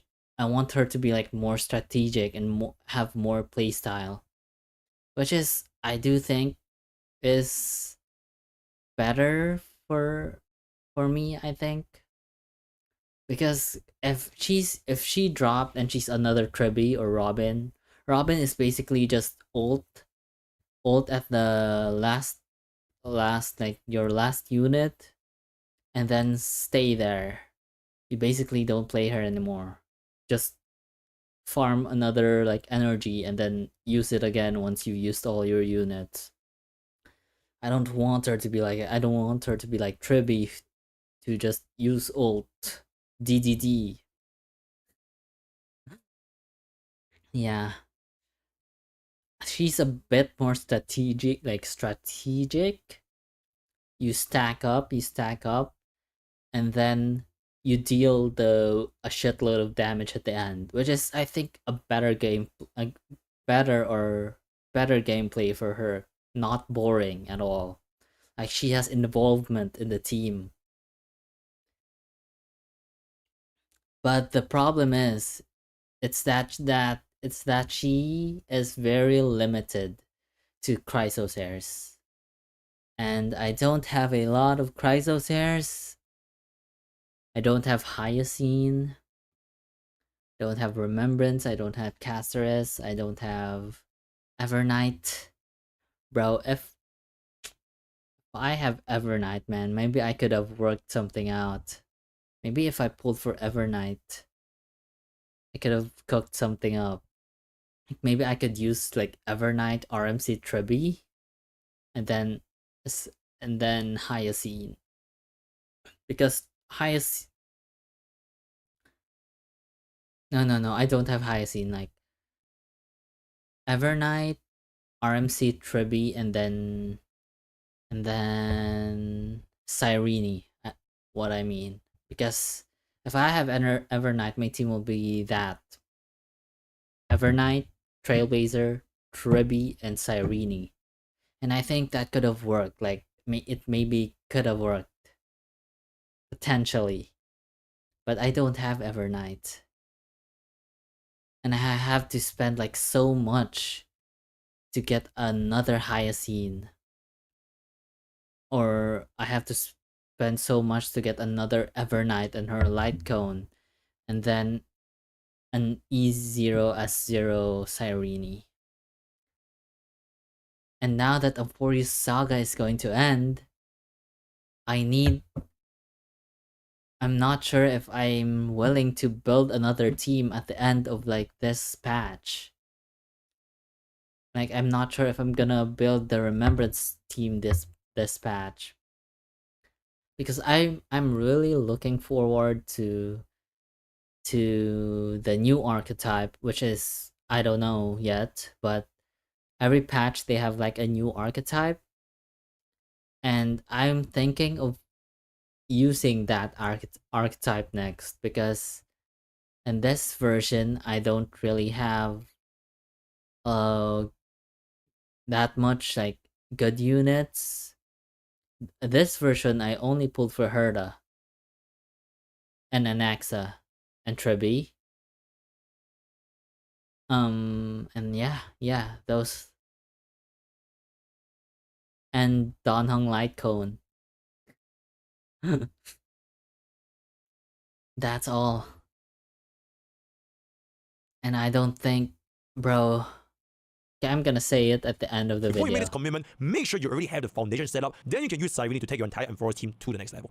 Lastly, I will now showcase all endgame content running the Remembrance flagship team and just generally talk about how they did as well as my future expectations, or each as one on full auto, right? So for Memory of Chaos, I generally prefer attacks on Cyrene with more energy on Hyacine for raw damage output, especially because Cyrene has a very good crew ratio and high speed. Sometimes I do cast Cyrene's ultimate for Hyacine for a little bit more extra energy, but it will depend on the environment. Also, remember to charge your Caceres new buff depending on the scenario. 200% was very good for enemy single target boss like Sam, where we literally clear an entire cycle faster. Other than that, having your Poleaxe up as fast as possible for all of these AoE content is gonna be a lot better. Everyone and Caster's mechanics is pretty much the exact same. Check out the guys in my entire channel to see how you actually use them, because there's pretty much nothing else new from Cyrene. It doesn't change the way you play, it just gives a lot more damage and a lot more utility. You're gonna be charging your entire rotation a lot faster. And then for pure vision, this is honestly super easy, no sweat at all. Cyrene attacks mob extremely well, have far more damage than Tribi actually at E0. And Tribi, it will still be perfect for your second team, whatever the DPS is gonna be. So once you do get Cyrene, your pure vision obviously is gonna be looking extremely nice if you are gonna run the Remembrance flagship. And for Tribi, we can actually give it the This team looks really strong, because there's a lot of permanent buffs, and then you basically just spam Cyrene like ultimate, like enhanced the Memo Sprite, the shooting star thingy, and it deals a lot of damage have too. zero issues when it comes to pure vision whatsoever. And for Able Shadows, there's pretty much also nothing to say. The more shield buff will have a higher score. It is what it is. 700 versus 3600 against the Giantess boss. And all other mechanics is going to be the exact same as mentioned before in Memory of Chaos, as well as pure fiction. Now at this point, I'm just going to be wrapping up my entire video with my future prospect of Cyrene and what I thought about after I spent I think I have not left this room for more than okay, I don't want to think about it, but it has been a very long time. I spent a lot of time playing Cyrene because I know a lot of players are thinking that Cyrene has been said to be like one of the worst units in HSR history. She's so bad, nobody should pull her, nobody should skip her. I feel like at the end of the day, Cyrene's placement as a whole is not too much different if you're gonna be playing that team, that DPS, and you're looking of, what are ways that I can pull a support to make my current team better? Because the argument for Cyrene stands, which is if you want to save up for a version 4 team comp, then Cyrene is not going to be doing anything for version 4, right? Assuming that we're not going to be getting in Crysis test in version 4. So that's a completely valid criticism. It's like criticizing Cyrene for being racist against everyone else but the Crysis test. But the criticisms for Cyrene being mid for the Crysis test, this personally I don't think it stands. Cyrene is definitely I do think that. I do think that she is not mid at all. Especially for the units that she gets to buff. But it's just that you can use her with everyone else, like the other supports like Tribi and Robin, a right? very exclusive support, only limited to the DPS from this version. But going forward into the future, the exact same question can honestly be posed to any DPS out there. So for example, if you have already invested into a Final or Caster's team as of right now in version 3, the moment version 4 rolls around, whether or not they add even more supports to make your Caster's or Final stronger, that's gonna be out of version 4.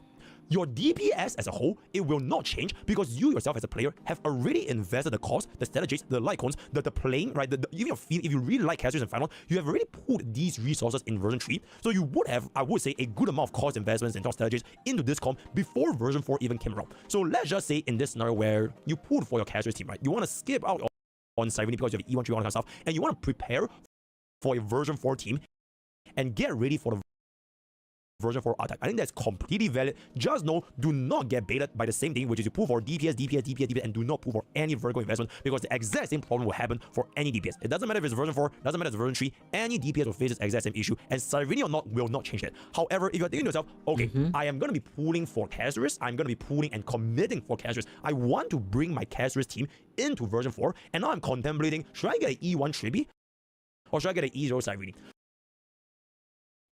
Should I get an E2 Caster's, or should I get an S1 Hyacinth? Are all these better or worse compared to the pool value I'm getting from Cyrene?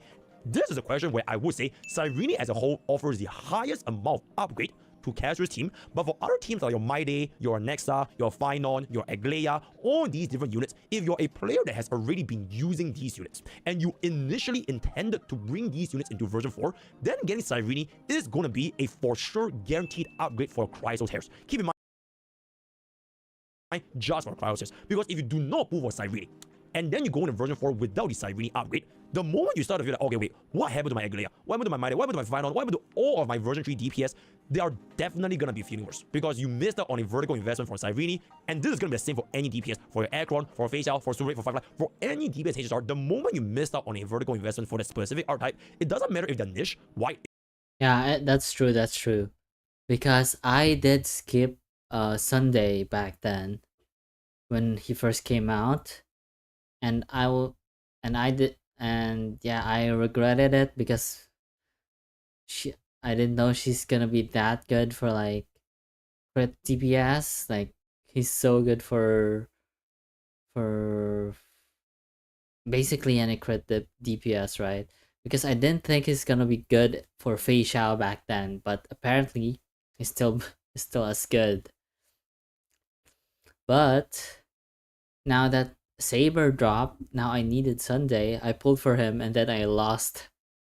I lost to like Blade. If they have a future value for the other DPS, because the cost you invested for your set DPS today has already been there, right? So I hope that this sort of makes sense as to whether or not should you even get Cyrene, because I can say with absolute certainty, Cyrene getting hated because she's niche to Kratos Harris, 100% valid. But Cyrene should not be hated because she is mid and she does nothing at E0, because she does upgrade pretty much. Okay, he said it. He said it. She's getting hated because she is a niche character for Chrysosairs. And a lot of like the best supports in the game are not niche. Like Robin, like Trebi, like Sunday. They're not like niche at all. Like they have a very wide wide array of uses, right? And yeah, because people just expected Cyrene to be like the best support in HSR period, and a lot of people no, and HSR did not meet that expectation for a lot of people. And yeah, I think that's that. Every single Kratos team except for maybe Heisen's duty. Now, speaking of casters, I also noticed that a lot of players are thinking, you know, the shielding environment is going to go away, right? Your shielding environment for a current version 3 is going to go away, and all of the version 3 DPS are inevitably going to fall off in version 4. So what is the point of putting for Cyrene if your version 3 is going to fall off anyways? My question to these players who are saying this sentiment is, if you are going to skip Cyrene, can you prevent your version 3 investments from falling off? You know what I'm saying? It's like, if you already are going to be using your version 3 units, you have invested in like 7, 8, 9 costs into your version 3, and your logic is, okay, going into version 4, they are going to fall off because the shield environment are no longer going to be there. So in order to save costs, I should stop investing in Cyrene and just pivot into version 4 as quickly as possible. But the thing is, you have already invested those 8 and 9 costs for version 3. So if you are going to be starting a fresh team from scratch in version 4, you are going to be starting from a 1-cost team all the way at the start until you eventually pull their relative supports over and over and over again. And I feel like this sentiment, it can kind of be traced back to version 2, where even till this day, version 2 DPS like Firefly and Aircon, even Face Out, they are still clearing version 3 content, even though the shield environment for them is long gone, right? But the only ways that these older version DPS can actually still clear content is because these players have made the vertical investments for these respective DPSs back then so that they can keep up with the time. There's also a reason why Cypher was released in version 3 to even make all these DPS work better in version 3, right? And Cyrene is going to be no exception. She will make your Cryosaur DPS stronger, granted the strongest is going to be Casters, and if you're thinking of bringing any of your Cryosaur DPS, especially if you invest a lot of cost, then this is going to be a pretty straightforward answer if you know for a fact you are using them. Okay, I have my answer. Also, on I have my answer. I do want to say the HP shield boss, or rather the anti-HP shield boss, we're going to be Sam. It was not as bad as I imagined. I still basically brute forced my wave entirely with Cyrene, clearing in a 1-cycle dispatch. So I kind of want to see what other different archetypes and variants version 4 can come up to really hone in the shield, or rather anti-shield environment against your HP scaling DPS, right? So that's going to be that. Right, so those are going to be my personal experiences. Let me know what you guys in the comments below. Should you be getting Cyrene for your account? If you have any questions, leave it down below. Join my Discord, on account stuff. And with that, we've finally come to the end of what I would say is pretty much one of my most intensive, longest, most research early access video I've done in a very long time. A world day is going to be cinema. I'll be looking forward to the comment section. Join Twitch, join to the Discord, both times all gamer subs. All the best, I'll boost, and I'll see you guys next time. Take care. Oh.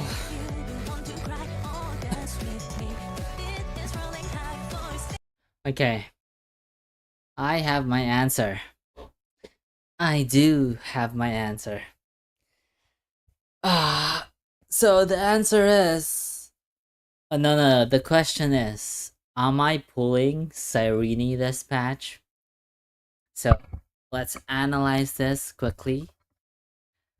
The only Chrysosairs I have is, again, Anaxa, Trebi, DHPT, and RMC, Remembrance Trailblazer. And with this 4, I don't think I can build anything like a good team with what do you call this? I don't think I can build a good team with Cyrene. So let's see this. For my Anaxa to work like really well, first I need to pull for Ceredra. I need to pull for an access light cone, I think, if I really want him to be like my main DPS. And then I need to pull for a Cyrene, so that's a three cost, right? So for my Anaxa to work, I basically need 3 cost. I don't for okay, that's it. So, and then for me,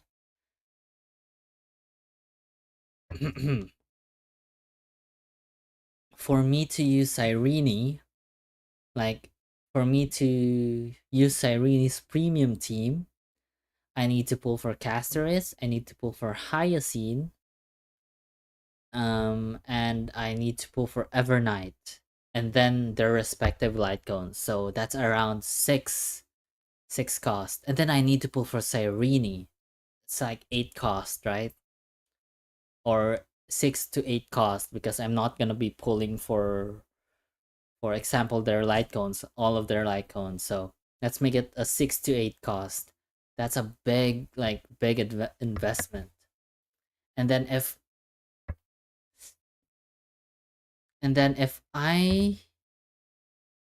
if I'm gonna be like doing a ragtag team, I'm gonna be pulling for my only choice if I'm gonna be making a ragtag team for Evernight, because I don't have Evernight yet. So if I'm gonna make a ragtag team for Cyrene, it's gonna be Evernight. I don't have Evernight. And her light cone, that's 2 cost. And basically I'm gonna run her and then Cyrene, right? Okay, let's say that's 3 cost because I need Evernight, her light cone, and Cyrene. That's gonna be 3 cost. And I'm gonna be using like Evernight, RMC, Trebi, and Cyrene. That's gonna be the team. But it's not the best team, right? It's a ragtag team. Like, it's not gonna be the best to like, it's not gonna be the most comfortable, nor the best. It's not gonna be the most comfortable, nor the best character that or the best team that's gonna be. So so a verdict is I don't think I'm gonna be pulling for Cyrene. Because for me to make Cyrene viable, or her DPSs or her teams viable, I need a minimum of like 3 to 4 costs. And with 3 to 4 costs, I could just be building a new team for the next patch. So, okay, here's a verdict. I'm not gonna be pulling for Cyrene because for her to be used viably, I need a lot of costs, a lot of pulls. So instead, I'm gonna use those pulls or those costs for a new team that is gonna be featured in the next patch. Because that team is gonna be strong in the next patch. And I think that's really good. And since it's strong in the next patch, I think that's the most viable, like, logical way to go with this.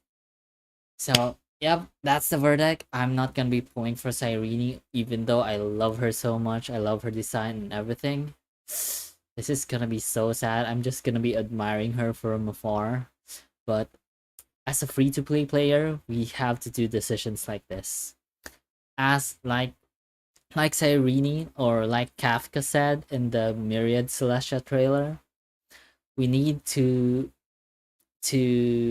make sacrifices to move forward. And this is our sacrifice. God bless. Okay. That's it for the video. So if you've been watching, thank you for watching, and bye everyone. Oh.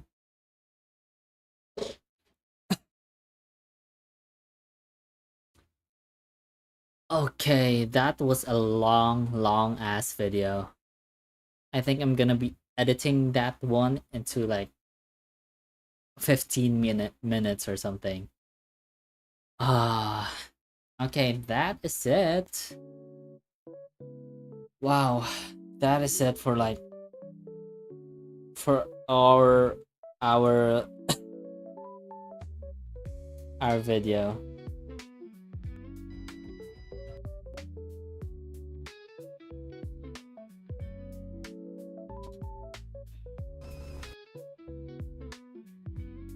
Oh, oh my god. Okay, I think we can now continue our farming.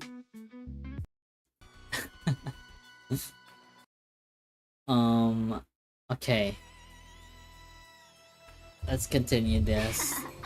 Let's auto this while we talk. That's really sad, man. I really wanted her to like fit in like one of the teams that I own, because the only version 3 DPS that I use right now is Herda, and she's like my version 3 DPS, and that hurts so bad because I couldn't use Cyrene with like Herda or my other DPS. Oh wait, I pulled for Saber too, by the way. So they're my only version 2 DPS, and I can't even use them and I can't even use Cyrene for them, and that's sad. That's why I think a lot of people has like I've been like doom posting because they can't use her and everything. But you know, that's just happens. Sometimes what you pick won't be like what the direction will be going to. That like what the direction you picked sometimes will not be the one that you wanted from the start. And that's okay. We'll learn to live with it. It's just so sad, man.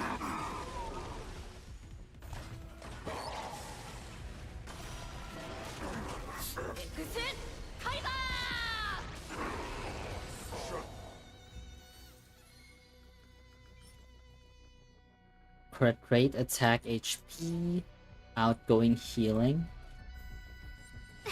Bro, this farming is gonna be so like easy once the update comes, because they have the multi-farming. Like I could like farm for 1 minute and then go away for 5 minutes or something.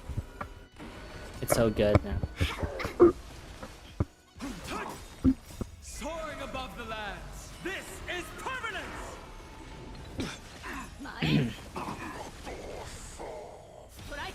Cyrene.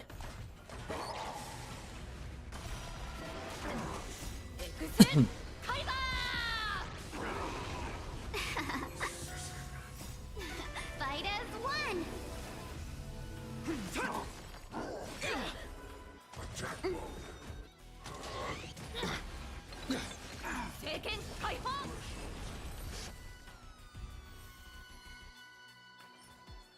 Crit damage. If we get speed, that would be the best. Mountains roar, dragons rise. We can do it. We can do anything.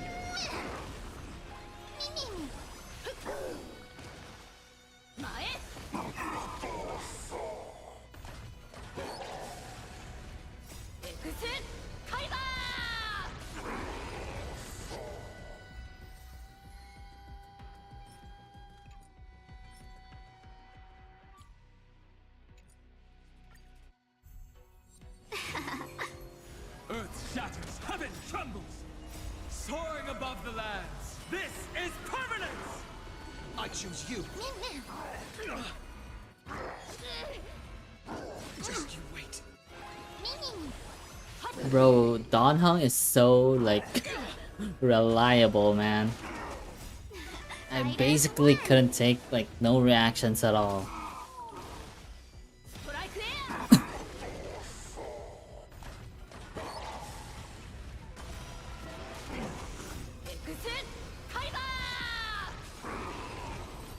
700,000.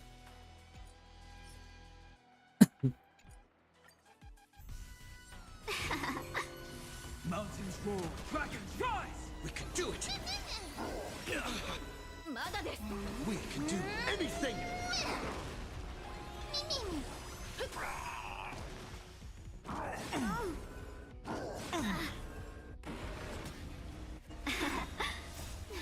Fight as one 前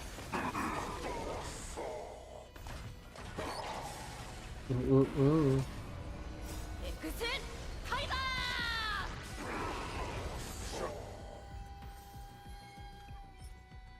Crit rate, attack. Crit damage though, this could be useful.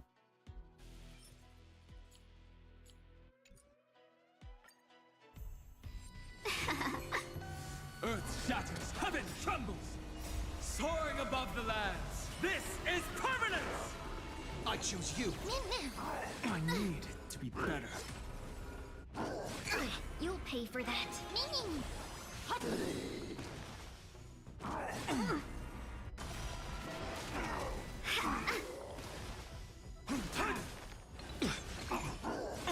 You'll pay for that. Fight as one. Strike there.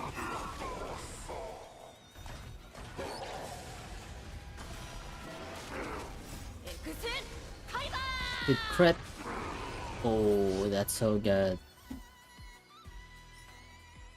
Attack boots, crit damage. Crit damage HP. And attack boots.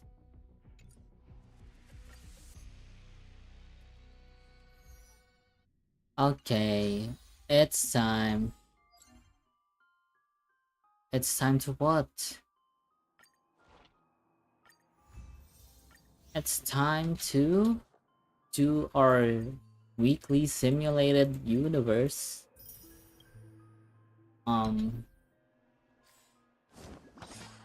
Yep.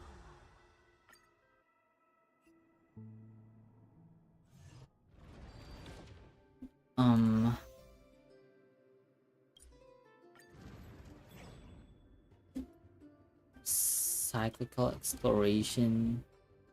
Herda.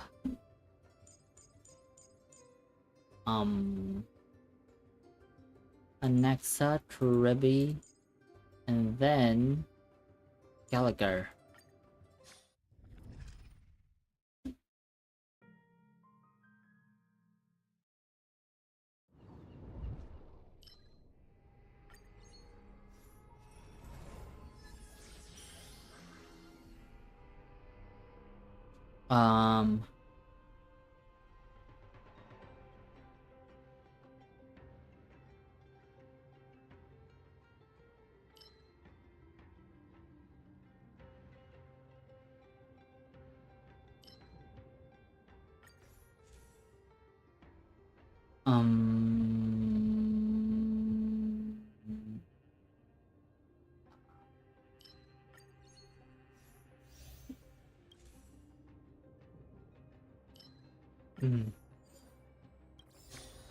Okay, we are gonna use DHPT instead.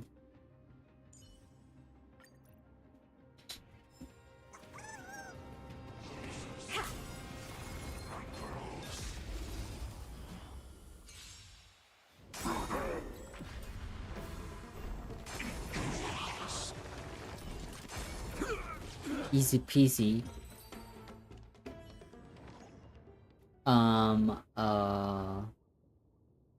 We're gonna speedrun this.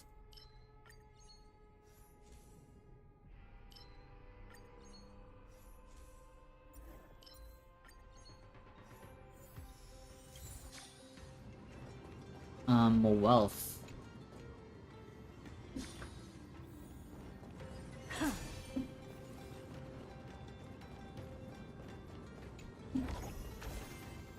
Bro, I wonder what is gonna be the next archetype, man.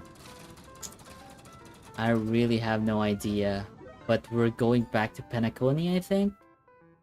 Because the Everflame Mansion just dropped a unit. which is the Dahlia. Constance, I believe her name was.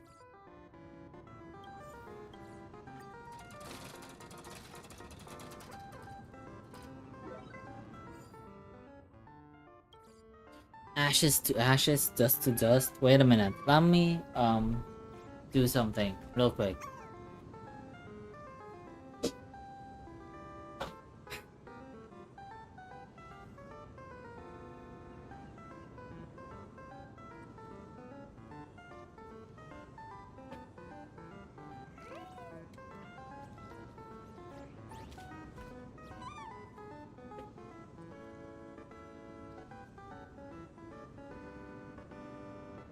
Okay, I think that's good. Okay.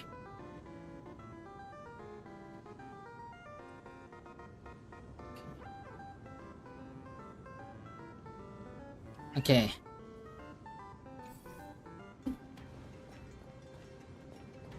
Oh, we're gonna do this fast, so we're going combat.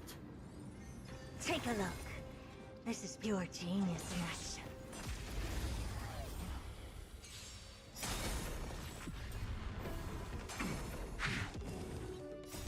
Riding the west wind, away we go! Okay.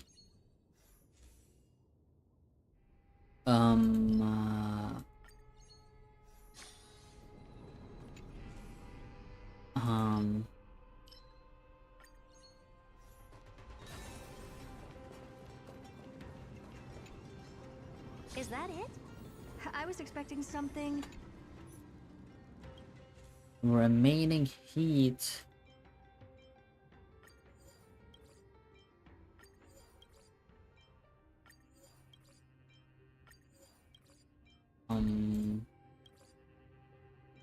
Yeah, I don't know, man. Maybe. Yeah. Okay.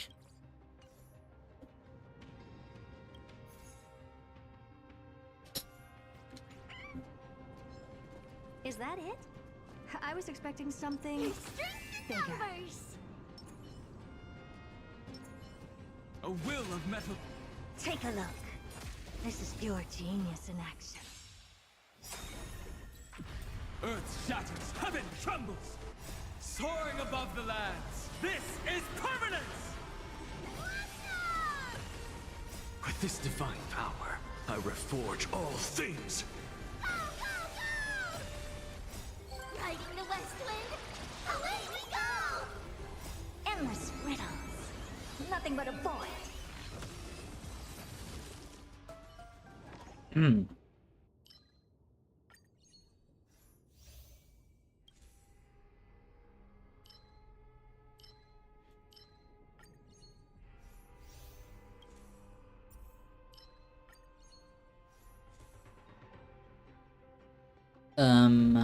Erudition. Store, yep.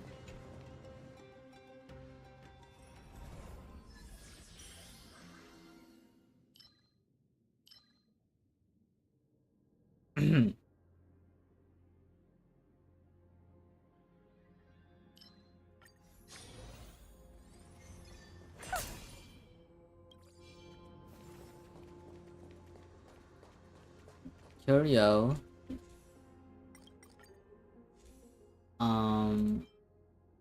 Sure.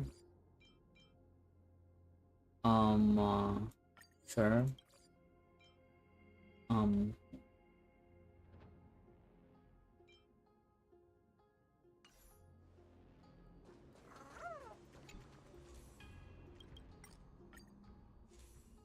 Okay, I don't have money. Combat. Take a look. This is pure genius in action.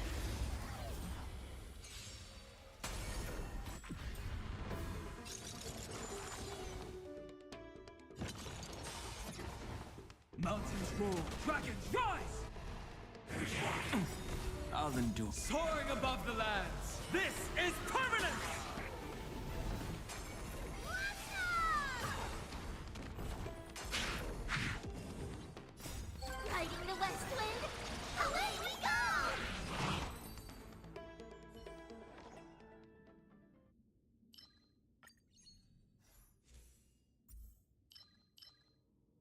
Okay. Okay.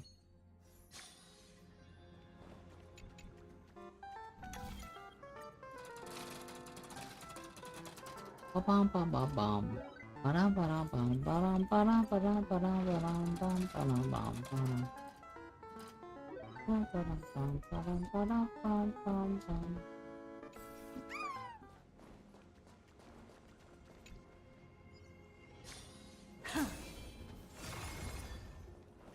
Bum, bum, bum, bum, bum, ba-dum. Ba-dum, ba-dum, bum, ba-dum, ba-dum, ba-dum, bum. When entering, okay. Do I have enough? Okay, I don't have enough. Cosmic fragments, maybe?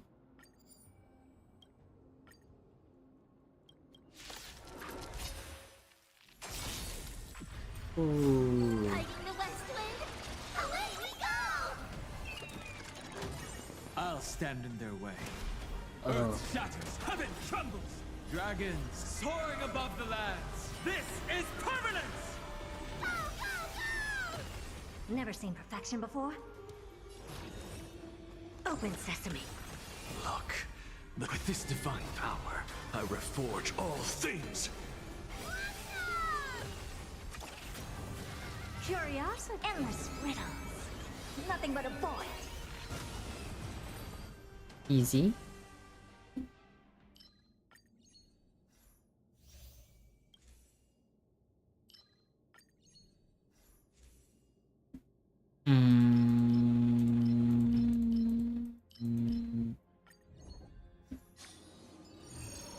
Combat.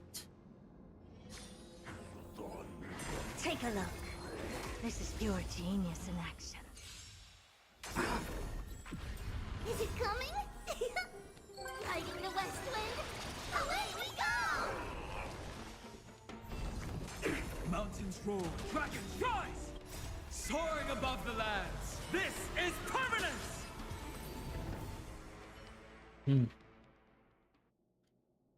Wings. This.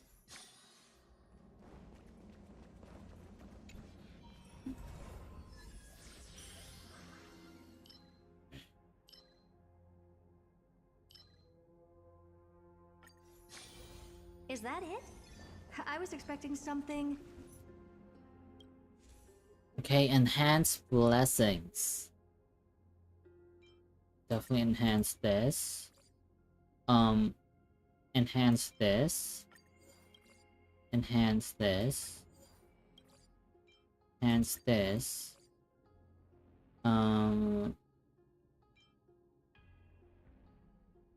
Sure, enhance this. Enhance this. Dorsal wings. And enhance this.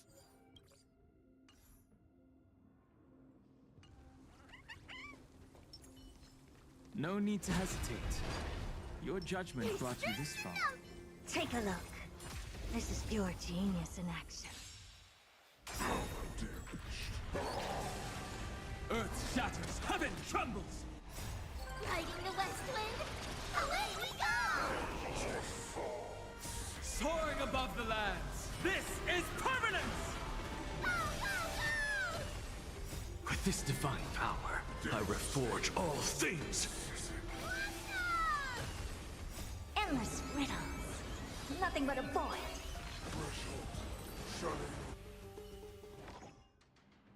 Erudition. Okay.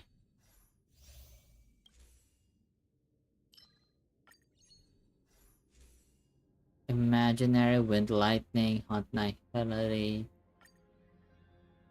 Physical remembrance, abundance. Okay, physical.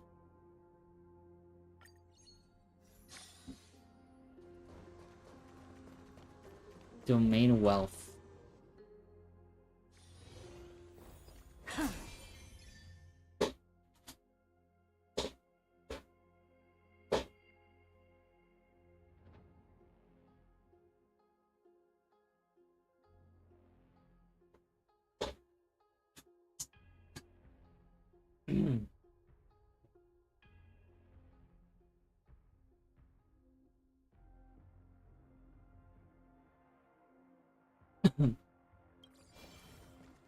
Bro, I keep getting like negative curios.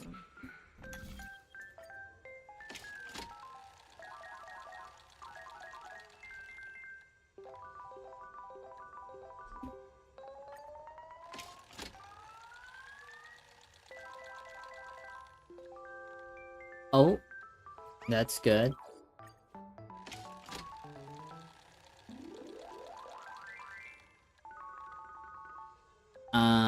It's okay. Combat. Take a look. This is pure genius in action.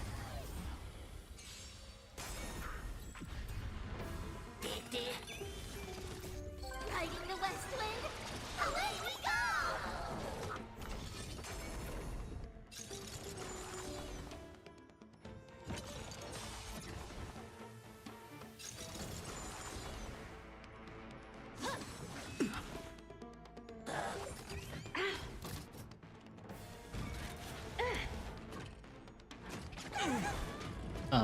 Okay. Shatters, heaven trembles. Soaring above the lands. This is permanence!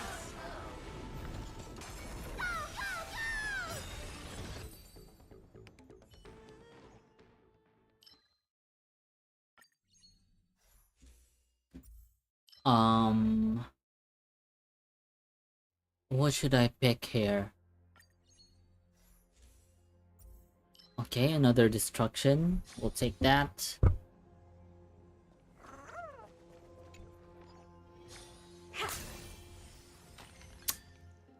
Okay, final boss. Should open the blessing store. I'll take this, man. Might as well. Sure. Let's go here. Let's rewrite some things. Rewrite. I'm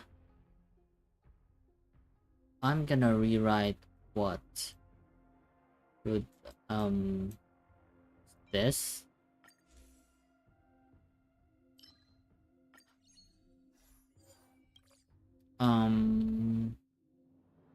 I don't have anything to rewrite.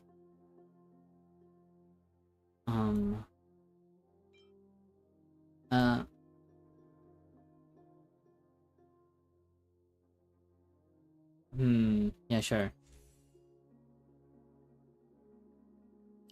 Okay. Okay. I have nothing to rewrite. Or to overwrite. I'll enhance that. We are gonna enhance this. This.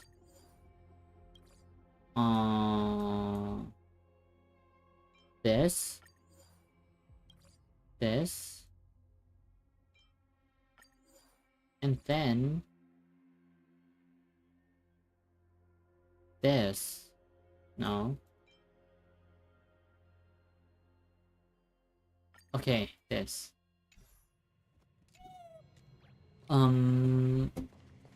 Whatever, man. Let's go.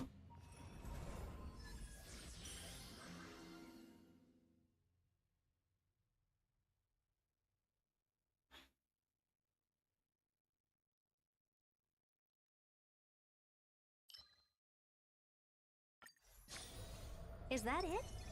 I was A expecting will of something metal. bigger. Watch this magic trick. Take a look. This is pure genius in action. Should be easy. Heaven trembles. Riding the west wind, away we go!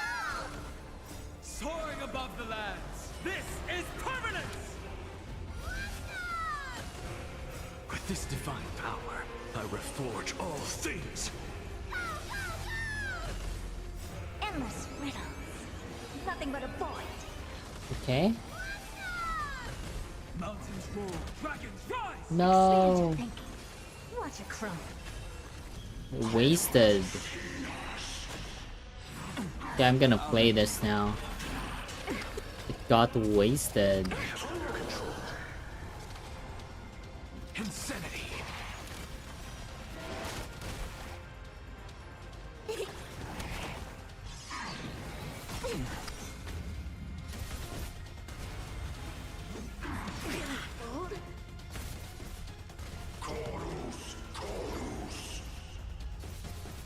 Dragons, Bro. obey this soaring above the lands. This is permanent! No reaction. DDD. We ult with an Axa. The show with this divine power. I reforge Push him all forward. things. And end it with an Axa. To the soul. Okay. Amazing. But then again, it's me we're talking about. Turn to main menu. Okay, that's it for the When the SU heart for changes, today. So does the world it sees. Okay, we got the rewards. Anything here? 3 jades? I'll take that. Let's see how many pulls we have right now. We have about... not quite a lot.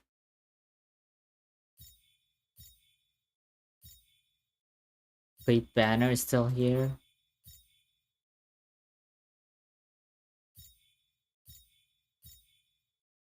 E1 could be good. Nah.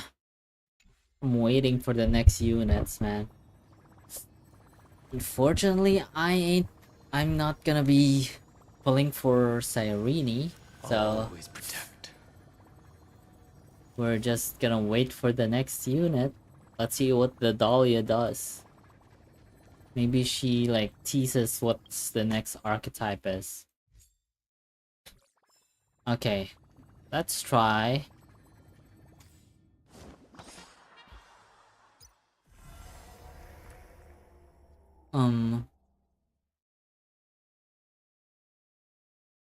Okay, I can't use this because I haven't cleared it all. Let's try to clear Mock right now. Let's see if we can.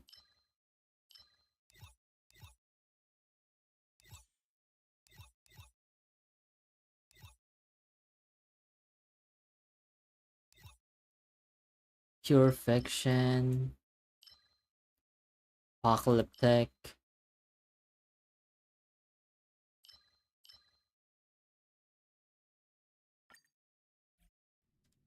Oh, is this... Oh my god, Mock is resetted right now. Yeah, let's try that.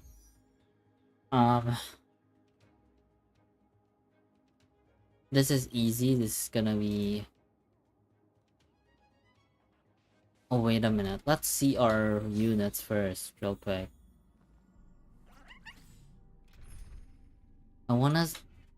I'm more concerned about my Herda team right now because not a lot of them is well built.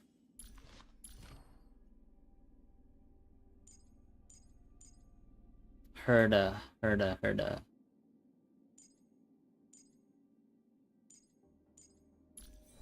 Yeah, my Trebe is not well built, so is my Anaxa.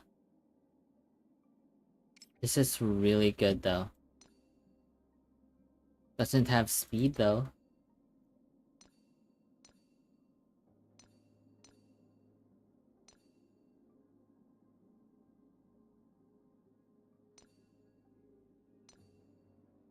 Bro, if I get speed, man.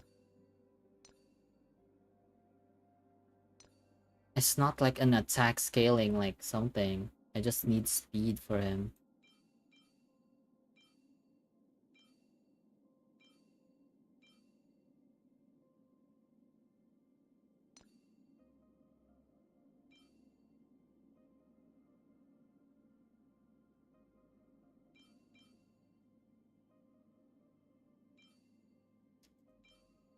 Yo, this is basically the same relic now.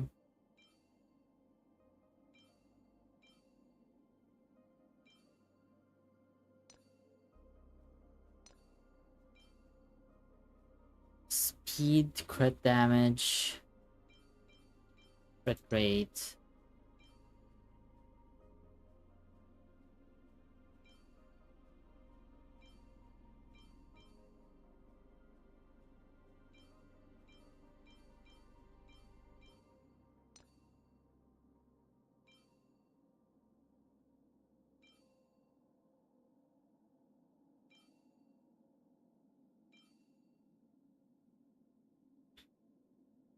Where's my Anaxa right now?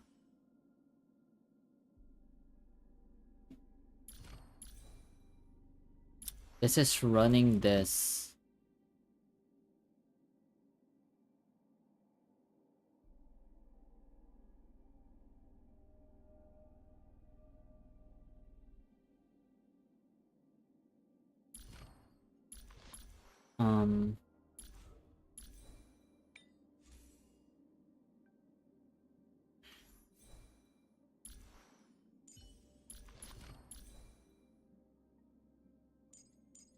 Okay, let's...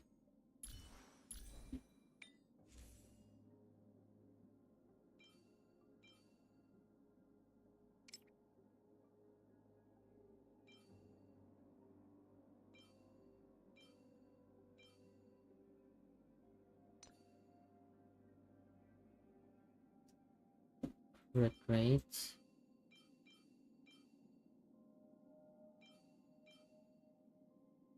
Crit damage.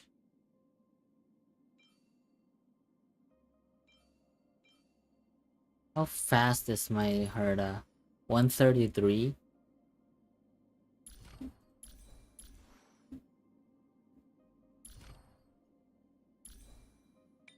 133. If I use this, 138, but with lower crit rate.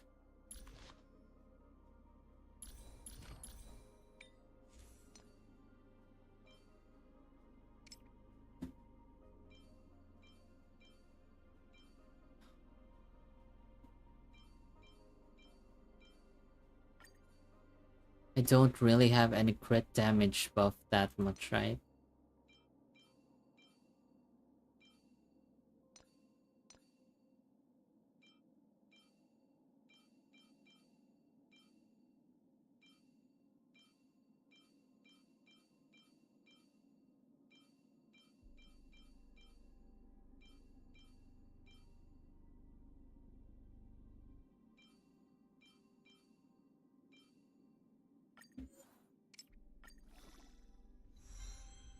Okay, that's not good.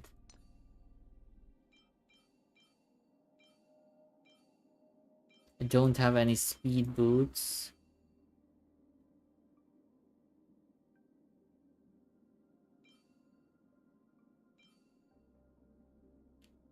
Maybe we can level that up. Whoa. Speed.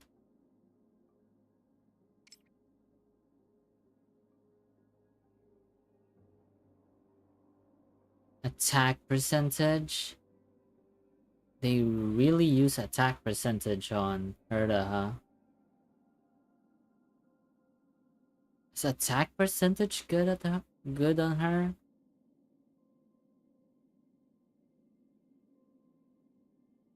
Bro, I wanna look at builds right now.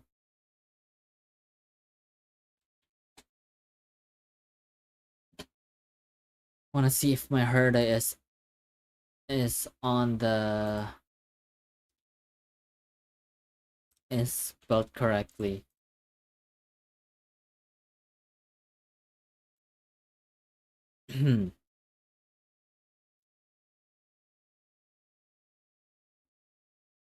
Okay, Herda has many different speed breakpoints she can pursue depending on game mode, her relic choice, and her teammates. Base speed with hyper speed action advancer. I don't have that. I don't have a generic endgame breakpoint.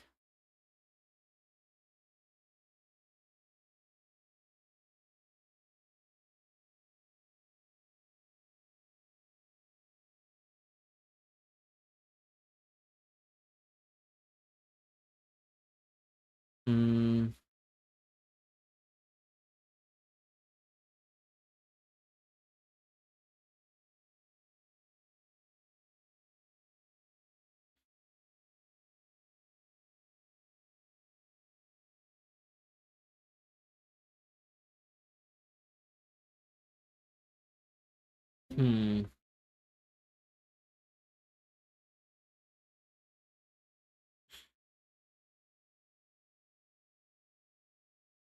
Wait a minute. I need to see the best relic.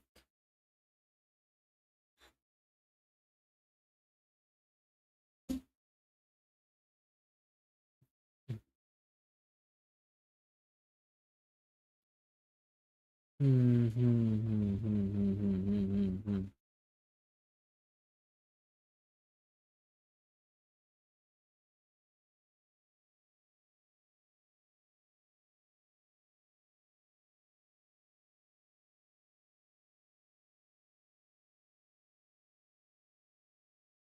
Hmm. So I really want her to be fast, right? Yeah, I need her to be a bit faster. Okay, okay.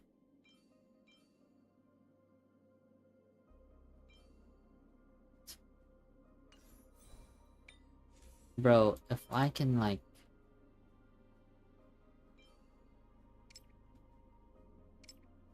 speed.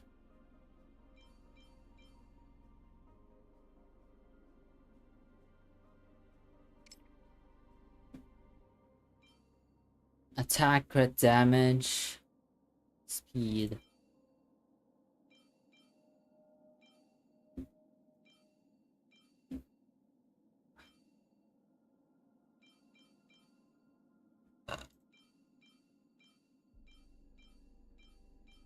What if we get crit rate here though?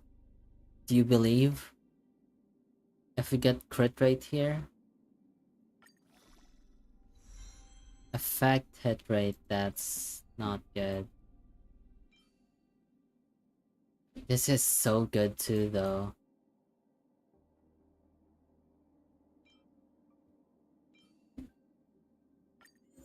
Let's try to enhance this. Attack, okay.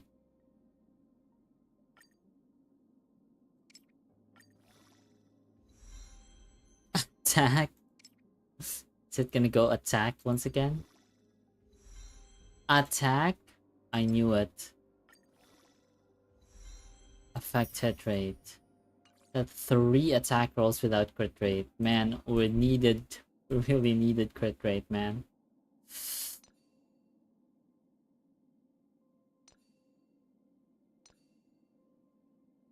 We really needed crit rate.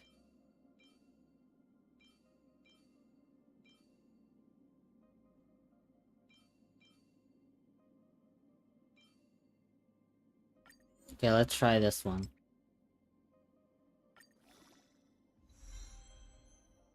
Flat attack. Defense. That's bad. Attack. That's bad. Attack. Okay, this is a bad piece. I don't think we should.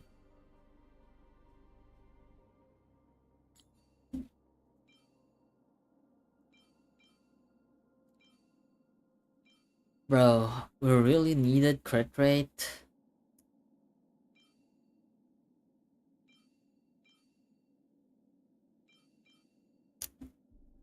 That's bad.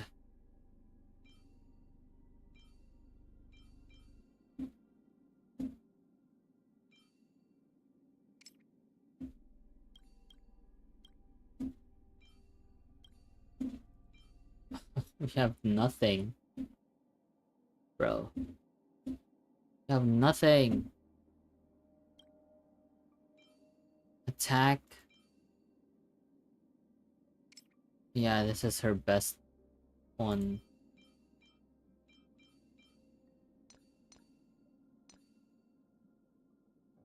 This is so sad.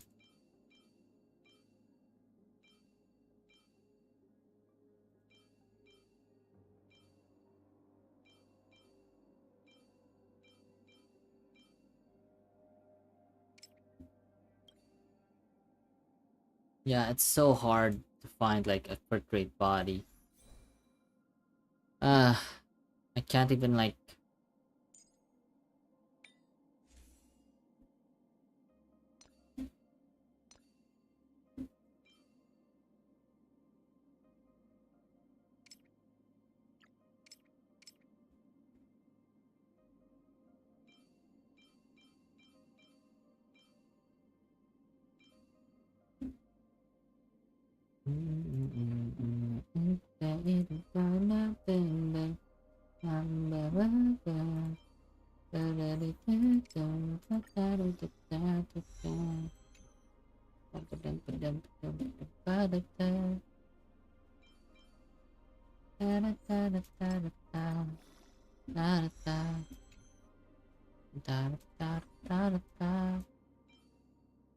You want a fast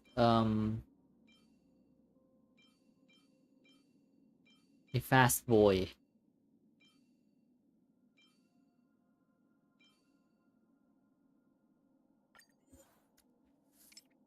Hmm.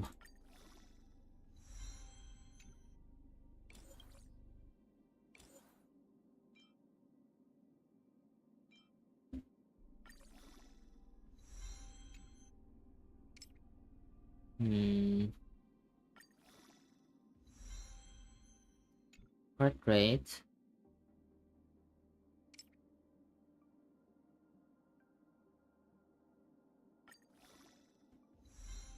Speed.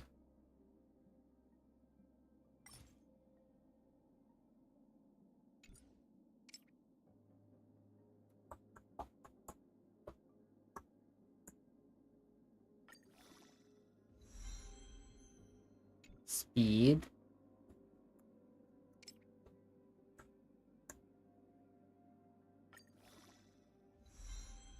Attack. I think that's okay.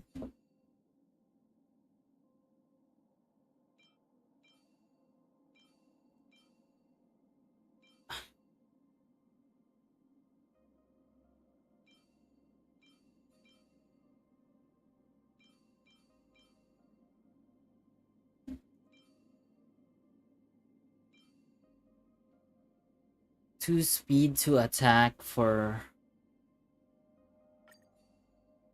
Naxa.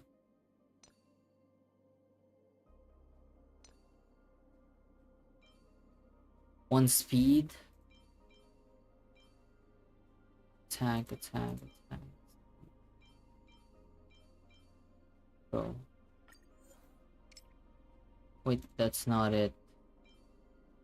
This.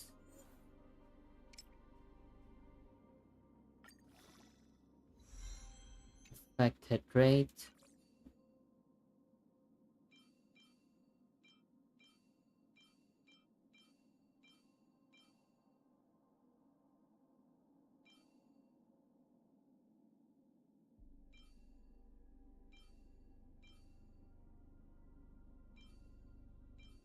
Eh.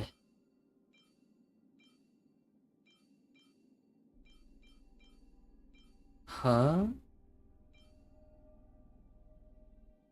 Whoa.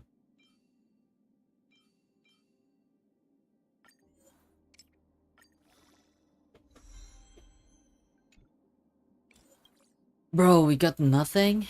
Okay, we gotta use some of this. HR? That's bad.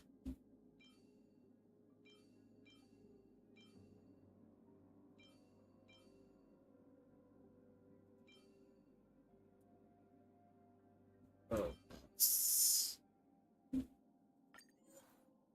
We want speed. We want speed for our boy.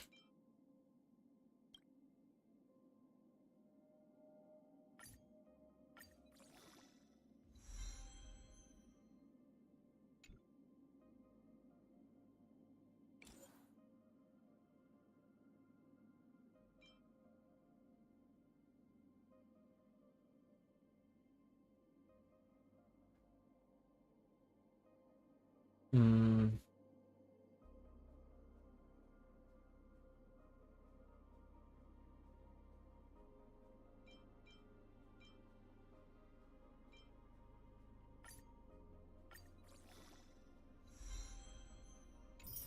Wow, we got speed. Switch.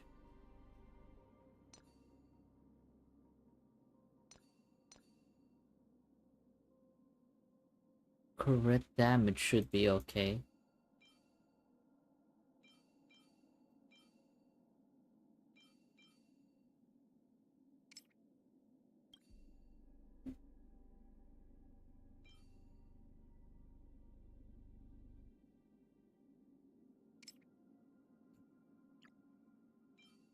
It's so bad.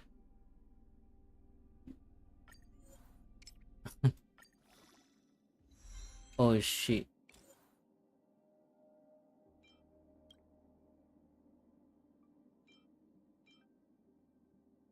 Okay. Defense. That's so bad. Bro, we have no like body.